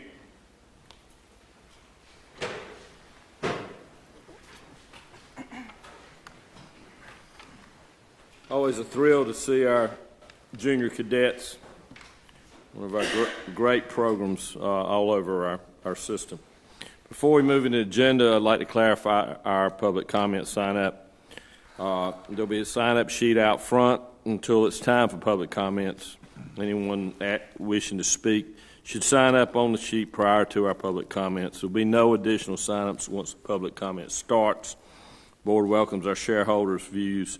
Please remember, comments should not be slanderous or personal in nature. There's no additional sign-ups once public comment starts. To be fair to everyone, comments will be limited to 3 minutes. Mr. Johnson, board members, do we have any changes to the agenda? Mr. Chairman, we would like to add an item G under the non-consent agenda. That is the formation of a composite team of Northview IB and Statesville Middle School for the wrestling season. You have a memo that was given to you during the CAL meeting to that effect, so ask that you consider putting that on the regular agenda and vote on approval of that. I believe we'll also be changing under F, policy 8325, to a voting item since there were no changes. So first reading was last month. Is that correct? Correct. Yes, sir. So number 2, y'all keep me straight on that now because I'll be in a hurry by then and go into it. Any other changes to the agenda, board members? It's time the chair would entertain a motion to approve the agenda as amended. So moved. Second. Got a motion second to approve the agenda as amended. Any further discussion? All in favor, aye. Aye. Opposed? No. Carries unanimously. This time we will move into the consent agenda. Under personnel, Dr. Lassane, we reviewed this during the committee of the whole. Board members, do you have any questions, comments about personnel to Dr. Lassane? Minutes, board members, you've had your minutes to review since Monday. Any comments or questions about board minutes? If not, the chair would entertain a motion to approve the consent agenda, including the board minutes for October 1st, 8th, and 14th. So moved, Mr. Chairman. Second. I have a motion and a second to approve the consent agenda, including minutes. Any further discussion? All in favor, aye. Aye. Opposed, no. Carries unanimously. Thank you very much. Moving to recognitions. Mr. Brady Johnson, Back to School Bash Community Award. Chairman Page, members of the board, tonight we are honoring the organizers of our annual event known as the Back to School Bash. The Back to School Bash began in 2010 at Williamson Chapel United Methodist Church down on Brawley School Road. Originally, the Back to School Bash served the students from Iredell-Statesville Schools that lived in the southern part of the county. After several years, many more churches and volunteers joined the effort. The Back to School Bash was replicated in Troutman, and then it grew to the Statesville community. So now there are 2 Back to School Bash events each year in Iredell County. In the past 8 years, the Bash has served more than 10,000 students, providing them with back-to-school supplies, backpacks, haircuts, and brand new shoes. Andrea Smith from West United Methodist has spearheaded this effort over the years, including the creation of a nonprofit called Inspire Our Children, which puts on the event each year. Lane Smith is the executive director of this nonprofit. Hundreds and hundreds of volunteers throughout Iredell County serve in some capacity or another each year. Now, when we contacted these folks tonight and said, we've got a little certificate for you, would you come be recognized? Guess what they told us? They didn't want to be recognized. They said, we don't do this for you, and we don't do this to be recognized. So we do this for children, and we get our recognition every time we wash the feet of that child and put a new pair of shoes on their feet, or pack a book bag full of school supplies and see that kid light up. So they turned us down tonight. They said they really don't need this. They're doing it for the children. But we do want to go on record as saying that if there was ever 2 groups that needed to receive the Community Schools Award, it is the organizers and the participants in the Back to School Bash. So thank you. Thank you, and it is amazing. I have been to the one down at, I believe it's Williamson's Chapel. It's just a great feeling. Next, we have a special recognition. Mr. Johnson. Well, I will kick it off, but I tell you, I bet you there will be a lot of folks that will have something to say tonight. It's bittersweet, but this is Anna Bonham's last school board meeting, and I kind of thought it was going to be December, and we was going to have an extra 30 days, but no, I was wrong on that. So, Anna, well, she can come in December. We'll let her. Yeah, don't hold your breath, right? We're going to sing, Anna. That's what we sing. Oh yeah, you can't miss the singing. Yeah. Oh, yeah, okay, yeah. 12 Days of Christmas, Martin. So on behalf of the staff, board members, I'd like to say just a few things, and then I know some of you will as well. It's hard to believe it's been 8 years, Anna. Gosh, I can't believe those years passed that quickly. But just some reflections on Anna's career as a board member. She could not have picked a tougher time to serve on the Board of Education.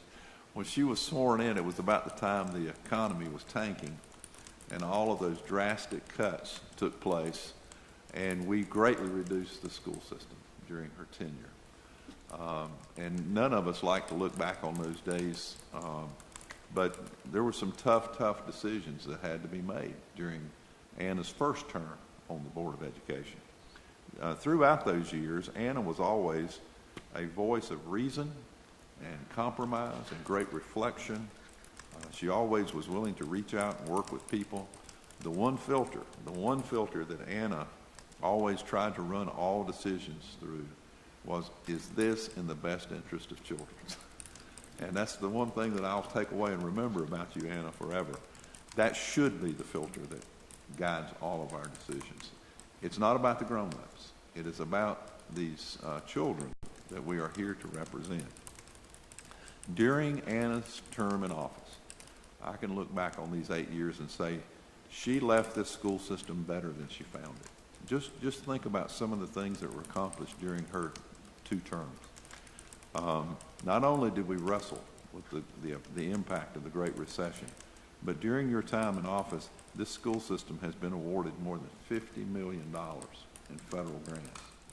2 of those grants were monstrous grants. One was the grant that helped us get into technology. But in many times, ISS was certainly the only school system in North Carolina to be awarding grants of this size, but a handful of systems in the nation. Anna also helped lead the charge in improving communication with the county commissioners and identifying a funding stream so that we can now look to the future and know that technology is well secured in our school system, and there is a steady, reliable funding stream for this.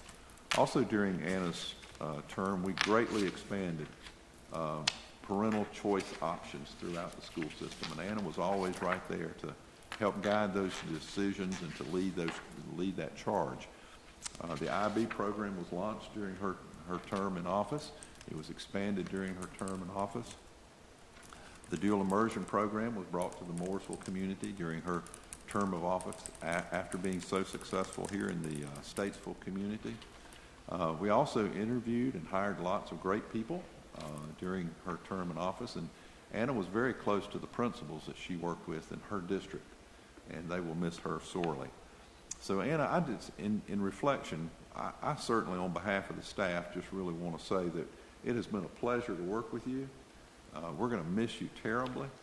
We hope that you won't be a stranger, that you'll stay in contact and continue to be involved in the affairs of public education and whatnot. The staff and I have a plaque that we would like to give you, and the flower that you see there on the desk is from the staff. We were working on another award for you, but thinking that you were going to retire in December, it's going to be a month late. I'm happy to report to you that the state of North Carolina will be awarding you the Order of the Longleaf Pine.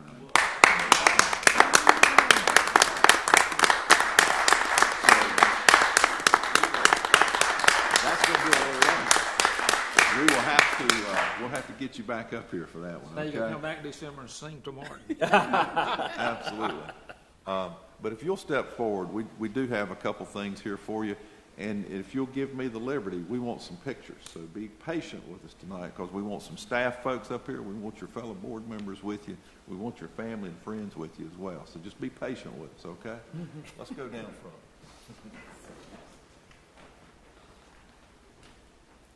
Come on, board members. Board members, please join us.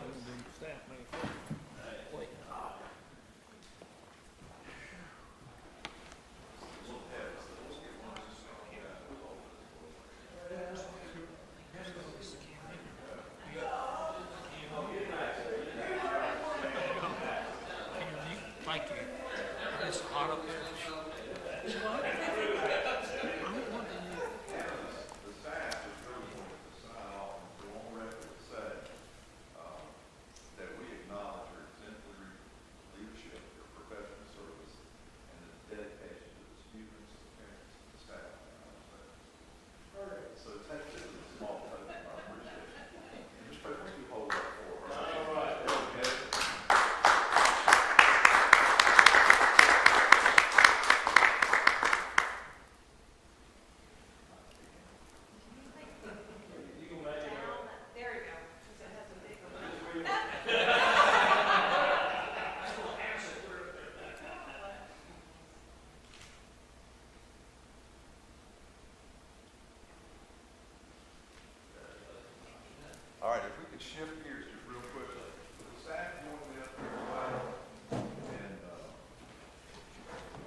go? I'm all right. They're doing veteran on Monday. Like any of y'all want to give one of your handout calls tomorrow. Best guy, so I'm gonna get some. I'm gonna work all day, so we're tomorrow. I ain't gonna go to veteran. Well, I can't go. I can't go to veteran. Too much work.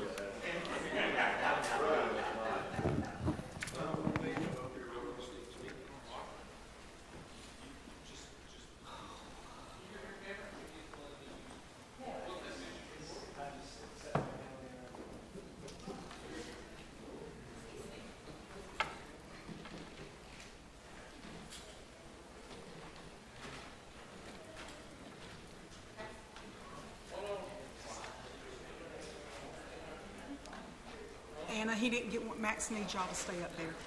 He didn't get y'all's camera. Billy, he needs to get y'all's picture. Do something sexy. Last time I jumped with Billy. That's exactly right.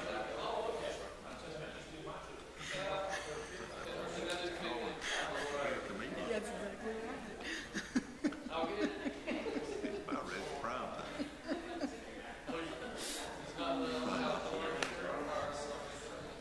I'm gonna miss you. I miss you.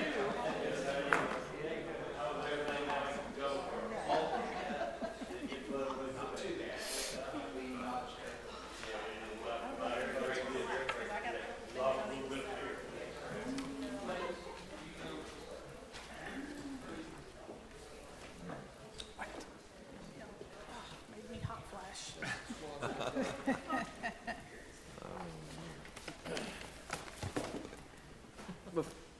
Before we give Anna a chance to speak, I was going to let the board members say a few things, but one of our former commissioners, Ken Robinson's here, and he asked me could he say a few things, and certainly, Ken, come on up. And, Did you sign up for the public comment, sir? I did not. I'm in a Boy Scout I'm uniform. taking the chairman's privilege here to allow this. Y'all can, fuss at me later. I'm not here as a representative of the Boy Scouts. I've just got a scout meeting after this. I did come to tonight because this is Anna's last meeting, and I'd just like to speak, if I could, from the perspective of somebody that was a county commissioner during almost her entire time on the board, and also somebody who's been involved in the political process long since before she came on the board and before I became on the Board of Commissioners. And what I think the lasting legacy of Anna's service to the school system and to the community is in how she got things done and what made her effective. If I could, I'll correct you or amend your statement. She always did things through the prism of what was right for the students, and I totally agree with that. But I'm going to tell you, I thought she was also extremely concerned about how the actions of your board and our board that they were to be also to the benefit of the many, many employees of your school system, and also the reputation of your board and the people who fund your board. I will tell you that Anna is a conservative, but when she met with conservatives, she spoke trying to get enough funding to get all of what you needed and a lot of what you wanted. I would say that when she dealt with folks on the liberal end of the spectrum, her conversation was more about being realistic about what could be funded. So when you talked with Anna, it was never in a cheerleader mode, okay? I mean, she was always trying to get everybody a little bit out of their comfort zone to get the right thing done. And believe me, she's a lot tougher in private than she is in public, because nothing really good happens out of demonizing people you have to work with. And I would say, given the great political environment that we live in today, I think a lot can be said for fighting the good fight, but doing it in a way that gets people to move, but to move kind of in a positive light. That doesn't mean that feelings don't get hurt and feathers don't get ruffled, but I would say that none of that ever really happened on a permanent side. So, Anna, I thank you for your service to the county and to the community, but what I would remember is not necessarily any specific program that she did or dollar amount that she attained, but rather in the way that she dealt with your board, the way that she dealt with our board, and the way that she worked both publicly and privately with our state legislators to help the Iredell-Statesville school system. So you will be missed, and whoever fills your shoes will have big ones to fill indeed. Thank you very much for this opportunity to address your board. Thank you. Thank you. All right, board, let's give it to her. Getting roasted, yeah. Any comments, board members? I think we're all going to miss Anna, whether, I'll lead off. What the heck, I don't know of any board member I've ever butted head with any more than Anna, and anybody, I don't know any board member I respect any more than her. That was, most of the time I think we had a mutual respect on our head button. But I agree one thing, she always wanted what was best for the kids, and she's done a good job at times of calming me down, which my wife really appreciates, because that's a hard thing to do. So I got a baby aspirin in my pocketbook still, just in case. Baby aspirin. Okay, thank you. Yeah. So anyway, we're gonna miss you. So I know you're still going to be active, or at least I think you will be, on making sure that I think you'll call us when you don't think we're doing what's best for the kids. And I hope you do. I hope you continue to work politically for our children, and I'm sure you will. So wish you just the best of luck, and I know you're going to play a lot more tennis and probably work more, on your job, but because this does take a lot of time.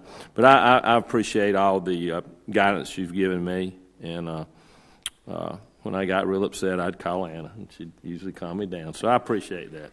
Really? Well, I had a couple of things I'd like to say if I can. Now, you're not going to demonize anybody. 8 pages up there, one for each of us. Maybe she doesn't have to come back. If it's okay. It's okay. All right. Okay. I wrote this speech out just because I just wanted to make sure that I got it right. But when someone decides to run for public office, they have a general self-assuredness that they can meet the challenges of the office. What sometimes gets overlooked is the effect a campaign and a board term can have on a family. My boys were 12, 16, and 18 when I initially ran. They did not foresee the TV crews in the driveway, the phone calls from the constituents at all hours, the radical shock jock inciting a riot and using their mother's name in vain in his bully pulpit, getting home at 1 o'clock in the morning from meetings, and letters from anonymous concerned citizens that you're afraid to open. We always let the dogs sniff it first. And the piles of multicolored folders and the paper clips that would continually have to be fished out of the vacuum cleaner. They learned to make their own dinners, bowls of Raisin Bran, cheese toast, and quesadillas when Billy and I were away, and figured out pretty quickly when Mommy needed quiet time or time out. They made sacrifices standing at the polls in the rain and the cold, handing out flyers and putting up signs in chigger-infested highways and byways. And I plan to spend a little of the new year repaying that for them. So thank you, Billy, and the boys, Bill, Ben, and Brad, for their support. I love you, and I promise to learn to use my inside voice again. When I was approached to run for the school board, I was apprehensive, but I knew I needed a blunt advisor I could call, and I knew that was my friend Ken Robertson, then county commissioner. I'd worked on his campaigns in the past, so I knew he owed me. He was amazingly supportive, and he saw opportunity.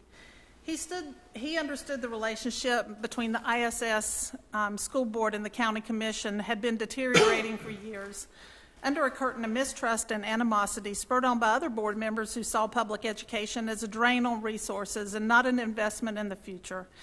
Ken saw my run as a unique chance to start a line of communication between the local funding source and the number one budget item on the commissioner's revenue sheet. He understood the ground that could be covered if the two bodies started talking to each other and less about each other. I thank him for his hours of consultation through the years regarding the sausage factory that is politics. Thank you, Ken, for your leadership and service on the Board of Commissioners. And if you decide to run for Congress sometime in the future, you know where to find me. Also, special shout-outs to General James Mallory, Gene Haupt, and Marvin Norman, who took that torch from Ken and ran with it. And thank you to Jeff McNeely and maybe even Tommy Bowles, who are catching on to what an economic driver a good education system is to the county. Thank you to North Carolina Representatives John Fraley and Rena Turner for their continued communication with our board. And we hope to be supporting Vicki Sawyer in the North Carolina Senate after tomorrow. If there is one true champion for this district, it is Superintendent Brady Johnson. He is a godly and engaging leader with an uncanny ability to communicate complex ideas to stakeholders and to his elected school board members. I liked his style from the very first time I met him. He's kind, encouraging, not afraid to make tough decisions, and a trailblazer in education. He's always pushing the limits of what we think is possible. Then, when we meet those goals, he moves that goal line yet again. He's a leader ripped right out of the pages of the Ronald Reagan playbook. Reagan once said, "Surround yourself with great people, delegate authority, get out of the way." Mr. Johnson has surrounded himself with some of the most amazing people I've ever had the privilege to know and who continually challenge me, and I know they challenge each other to improve every day. They are Dr. Melanie Taylor, Dr. Alvira Lassane, Susie Weiberg, who's not here, Richard Armstrong, Melissa Wyke, Dr. Kenny Miller, Dr. Bowen Nutting, and our sweet Kelly McCarrier, who never once lost her temper with any of us board members. She may have tried to hide an eye roll or two, but she never threw anything at us. So thanks to all you guys and your staff for keeping us between the lines. And to my successor, whoever that may be after tomorrow night, she or he will make their own mark on this board. I pray for insight, calm, and the ability to work with the others to make sure the future of this generation is confident when they head out into the world. Your goal is to get this right. So use your authority with discretion. The staff have important jobs, and when they stop to run a report, answer an extra email, or attend an unplanned meeting, it distracts them from the most important job at hand. I also urge you to learn your acronyms. Know the difference between a PLC and a SIP, or a MTSS and a LMNOP. Ask lots of questions, visit the schools when invited, talk to the children and their parents, listen to the reflections of the teachers and the staff because they are where the rubber meets the road. Know that you won't be able to please everyone, but do try to be a liaison to the other elected boards in the county, your legislators, and your constituents. Discuss with them what ISS is doing right and what are their challenges. They need to hear from you. You will make tough decisions during your tenure on the board, perhaps like the ones we have made since the Great Recession. But just know all these decisions affect real people on a very basic level, their pocketbook and their most treasured children. And remember these wise words: hell hath no fury like a mother who has already planned her summer vacation before you approve the new school calendar.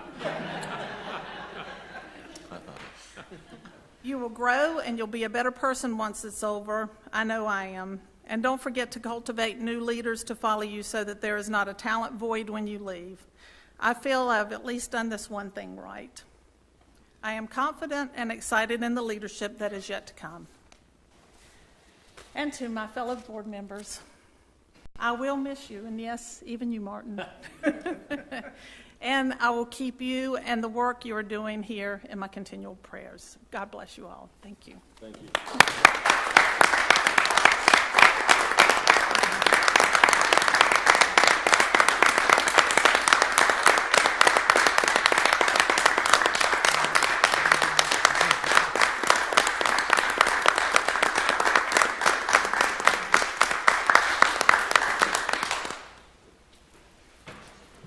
Could I add comments? I'll tell her one other thing. I've known Anna now, I've worked with her for several years, and we've done very well. I could talk all night. I don't think we could ever say anything bad or wrong. Anna has been a great board member, and we have all appreciated the work that she has done. And I think I can sum it up, and I hope you'll recognize it. Dilly dilly. Dilly dilly. Where's it at? Use the water. Oh. Is that, you're buying tonight? Is that what you said?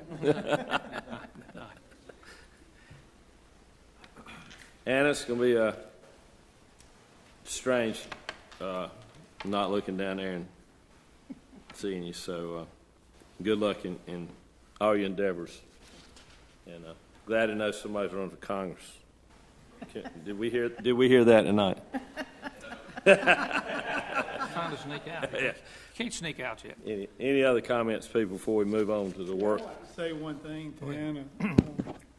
I've only been here a year, and thank you for accepting me and helping me to calm down, tug at me a little bit every now and then. I really appreciate everything. Thank you so much. I'm going to miss you right here. I'm going to miss you too. It goes this way. Statesville Free News and Tanner, tomorrow, make sure y'all put in there, write in District 7, write in Anna Bonham on your, it's still not too late, District 7, and It's Anna too late, I Bonham will just tell can be you. written in too. Y'all look up here on the board and you think, gosh, there's 1 rose and 6 thorns. Sometimes the thorn gives those roses a fit. I'm telling you. So, Anna, I appreciate everything you've done. Thank you. Great friend. Thank you. Thank you for being my voice of reason and your English help. We all got to work a little harder on that. Well, I guess I'm supposed to say something, 'cause I'm the only one that hadn't, you know. And I'm kind of made for cable, so I try not to do too much stuff in public, thanking Anna. Anna's probably nervous. She was nervous enough sitting back there when we were talking a while ago. But it really has been a pleasure to know you. It really has. The people on the board, I highly respect everybody on this board because they have a different view and a different opinion and different. They bring different perspectives. And I've really enjoyed your perspective because you've always been to your point, but you're still a team player. And that's what's important because at the end of the day, we all got to get along for these kids from the northern end of the county to the southern end. And so, to me, I think we're doing the best we can, but I want to hear your version. I hope you respect my version. And at the end, we're in the middle because that's where we got to be. And you've been one that I've always been approachable. That's always been reasonable. That I feel like I'm always interested in what your point is, so we can make a concerted effort together. And so I've always looked forward to that. And that you can't say that about every deal you have to make in life, you know, because most of the time they're a struggle. But I think you always know if you got somebody that can meet you halfway. So thank you very much for the time that I've got to know you, and I hope I see you in other deals from here. So, but good luck on your endeavors. Thank you. Well, I think we've all spoken now, unless you had anything else. You good, Charles? He's still dilly-dilly. All right, he's dilly-dilly. He's dilly-dilly. All right, well, thank you, Anna. And at this time, I hate to tell you, but we got to get back to work. We'll go into our non-consent agenda. Kenny requests to sell 1/10 of an acre of land in North Iredell. Yes, sir. Chairman Page, members of the board, Superintendent Johnson. I would request, we have 1/10 of an acre, a little small corner at Harmony School. I would request of the board approval to move forward with a sale. We had an offer on this property. However, just so everybody in the public knows the process involved, we had somebody who was interested in buying it.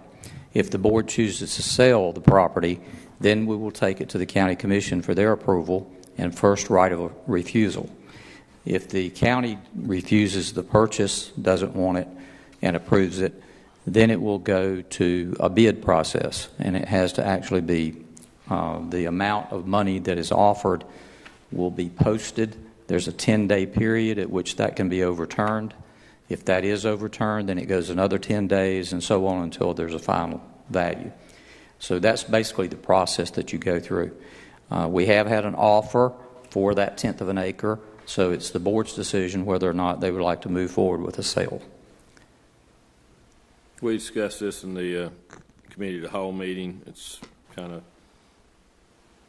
out there. Chair would entertain a motion to approve the sale of this 1/10 of an acre. I'd like to make that motion, Mr. Chairman. Second. Got a motion second to sell this 1/10 of an acre. Put it up for sale through the proper process. As long as there's no cost involved for the Board of Education. And that's our understanding of where we're sitting right now. Any discussion?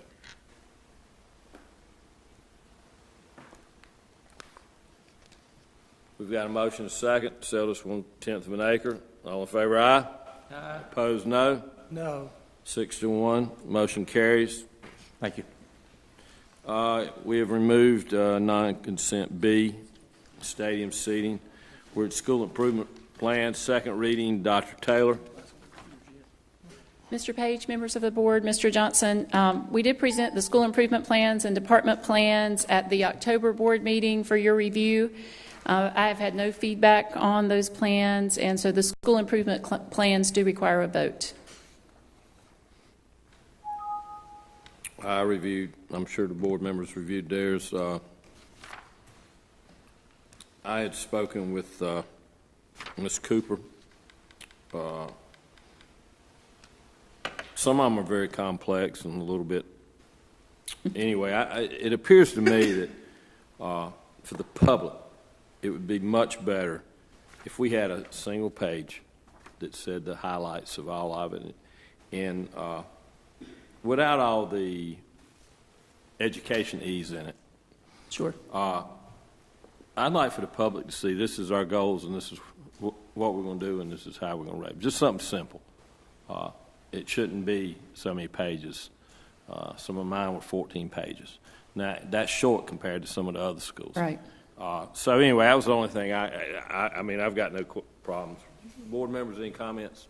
I was just going to say they were highly impressive. Most of them are read because they were addressing specific needs, and that shows you where I think it has. The ones that have been following those plans, the schools in the past have been marginal. They've been that's been making those improvements, and that's the reason I think the details are extremely important. I don't know about reporting out, but for us, but I'll note the details in the schools that in my area that have been struggling. It has improved them. They do truly represent the work that the schools are doing, and we have found a strong correlation between the schools that have very good plans and more in-depth plans and that really do work those plans and positive student performance. I can see that. I'd like to make a motion that we accept these school improvement plans. Second. Got a motion second to approve the school improvement plans. Any further discussion, board members? I would like to echo what you said, Chairman Page, and there be some type of uniformity in it, if at all possible, so that the public can, understand what it is that the schools are wanting to accomplish during the year. Well, Ms. Cooper agreed, and I don't know if she spoke with you, Dr. Taylor. I'd just spoken with her about it. So maybe a summary sheet at the first of it or something like that. Like a one-pager saying this is, just, But I like the detail, too, for those of us that are... I'm not trying to get them to change their plan, just something. We can share that. Any further discussion? All in favor, aye? Aye. Opposed, no. Carries. Thank you. Dr. Taylor, RFP for the Gear Up grant. Yes, well, the stipulation of the Gear Up grant and all federal grants is that there is an external evaluator with those grants. We did put out an RFP. We did receive 3 bids on that, and the recommendation of the district is to provide the bid and the evaluation and technical assistance services to the evaluation group. You were shared information on the rubrics that were used to score that, as well as other information at the Committee of the Whole meeting. Any questions or comments that wasn't covered in the Committee of the Whole? The Chair would entertain a motion.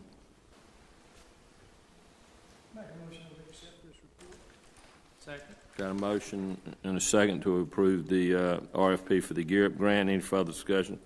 All in favor, aye. Aye. Opposed, no. Carries unanimously. Thank you.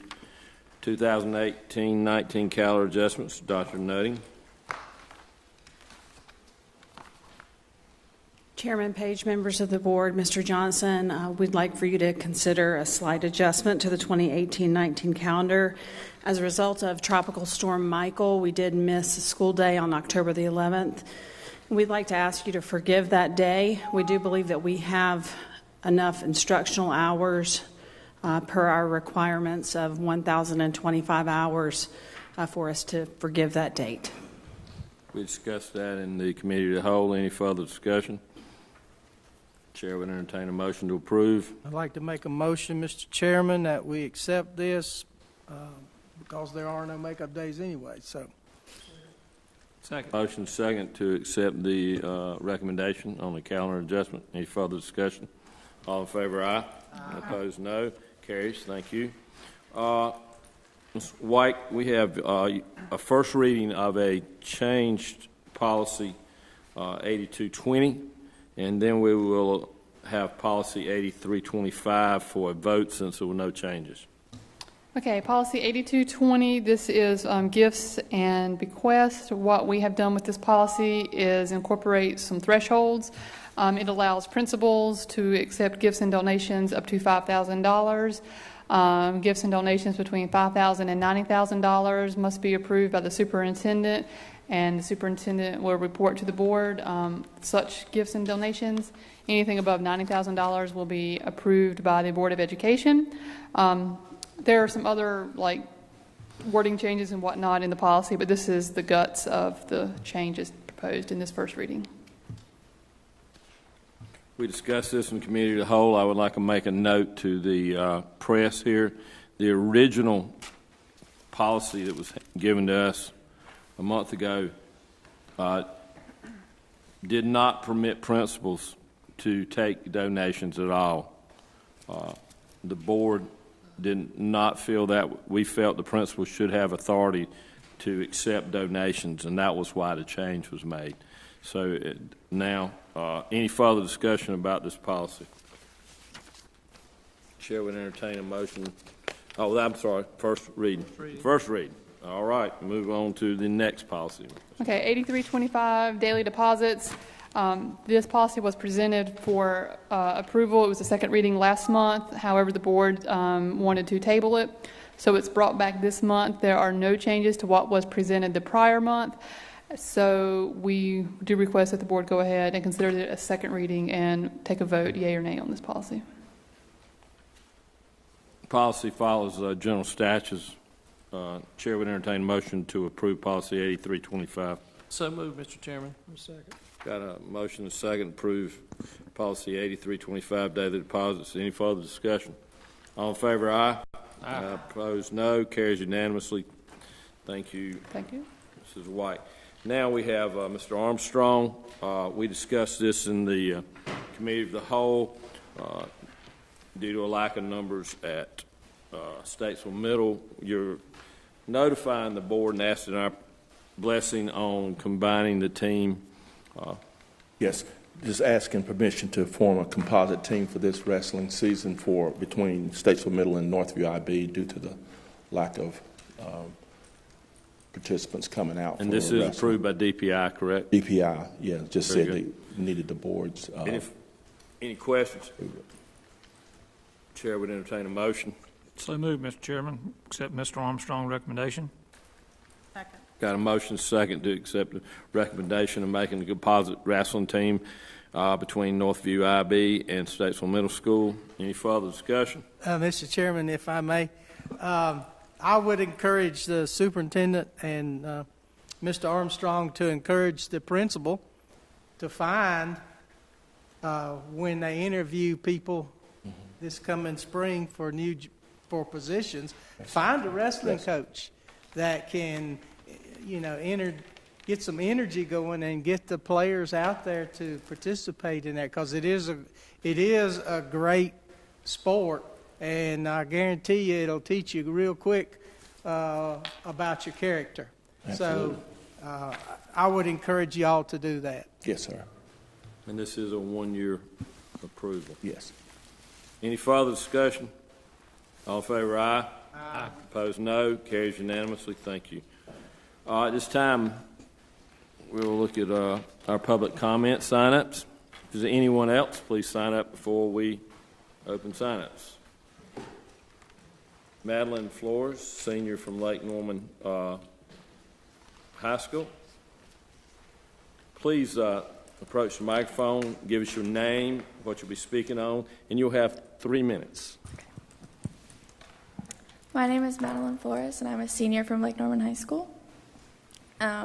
For my senior project, I was researching how nutrition affects learning, and I decided that I would just talk about what I learned in my research. And for my product, I met with a licensed nutritionist and talked about the current high school lunch plan that we have and just went over some improvements that could be made.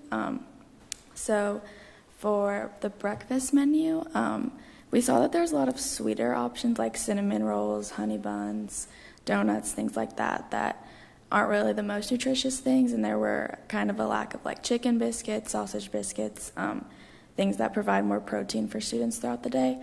So we thought that maybe the introduction of like an Egg McMuffin would be good. Eggs are pretty cheap. They're very nutritious. They provide great protein for students throughout the day. They're really easy to make. They're easy for students to eat. If they're late, they can just come in, grab it, go to class real quick. So that was kind of the thought about that. And that doesn't have to replace all the sweeter options, because I know students my age like their sweet things. But if it just could replace some of the days, then they would get more nutritious options more days than not. For the lunch menu was actually pretty good. There were just a lack of vegetable options every day. So some days would have like glazed carrots and broccoli and cheese, and then other days would just have refried beans with chips, which is still a vegetable but isn't the most nutritious thing. So if we just could switch like the carrots and the refried beans on those days, then the students could have something to eat that's nutritious every single day instead of just a few days throughout the week and then they don't have anything the other days. And basically all of this is important because the students, when they don't have the proper nutrition every single day, they tend to not focus. They're less focused. They don't pay attention. They cause more disruptions in class, and it just kind of creates an atmosphere where all of the students aren't learning to the best of their ability because there are disruptions in class, which basically leads to lower grades because they aren't learning the material, they're not focused, not paying attention, all of that. So I just wanted to present those improvements to you for my project. I thought it would add a nice touch to when I actually present that in front of my teachers. So, thank you very much. Thank you. That was very interesting. Dr. Nutting, would you, if she didn't mind, would you take her picture presenting to the board?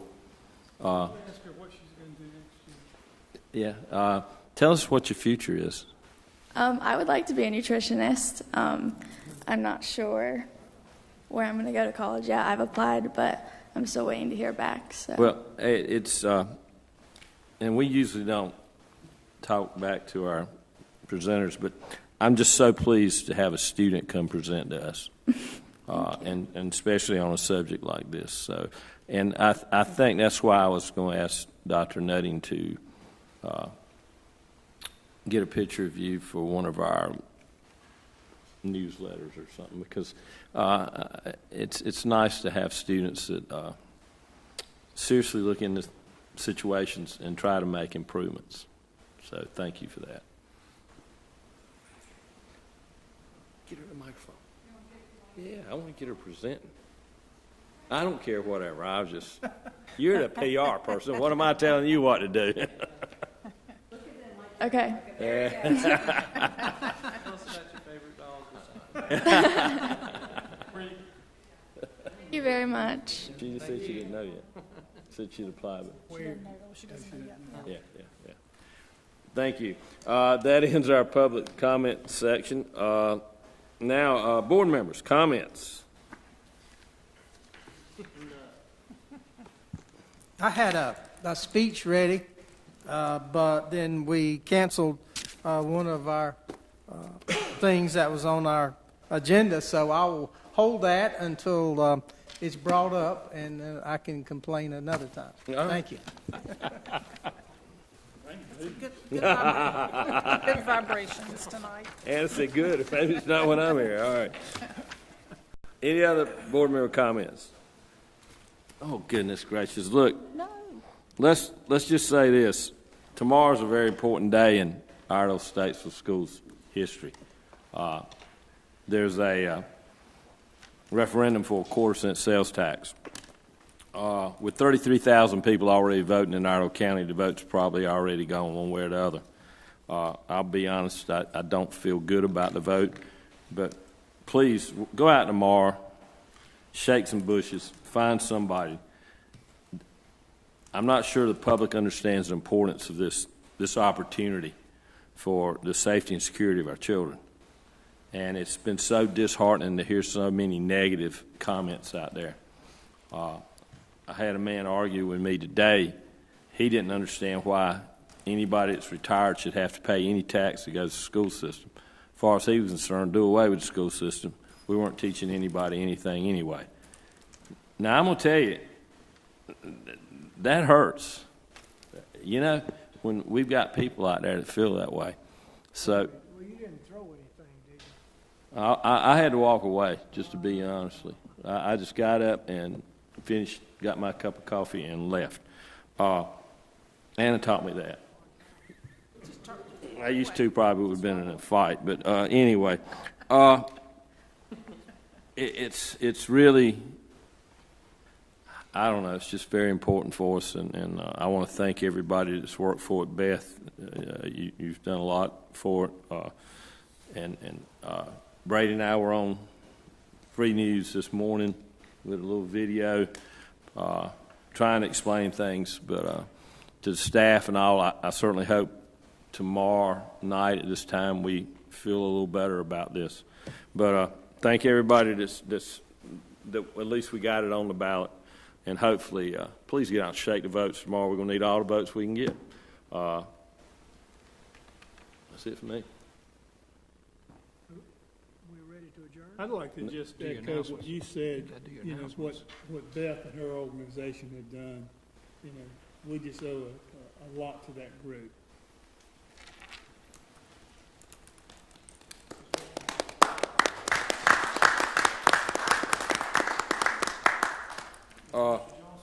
Yeah, I'm sure he does. Hang on, Chuck wants me to do the announcement. No, I said you can do them last. Just don't forget, Charles getting ready to make a motion to adjourn. I know. You got the 11th is annual conference that 4 of us are going to. We got holidays in there. We got annual leave. We got more holidays. You have the Veterans event at West Iredell. 10 o'clock this Friday. 10 o'clock this November Friday. 9th. Thursday night there is a what's that called? At Cats Civic Center. Isn't that the well, there's something that do I? It's a showcase. Okay, it's the school showcase. Y'all all need to go down there. It's 5 to 7 Thursday night at Cats. All our schools will have their little booths telling what they do good, and some other organizations will be there. AIG has a meeting with their parents there. So, big night down there. We've got county commissioners and board members and superintendent from Beaufort County coming in Thursday night to view that event and then visit Cats on Friday.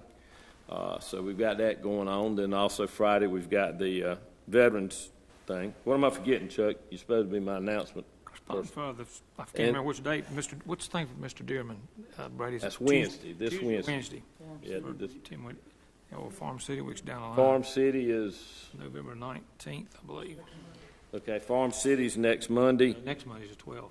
The next Monday, the 19th. Then next month we go back to our 2 meetings, December the 3rd, the Cal meeting, December the 10th, the regular board meeting. I don't know what I've left out. Hopefully we don't have to sing again this year.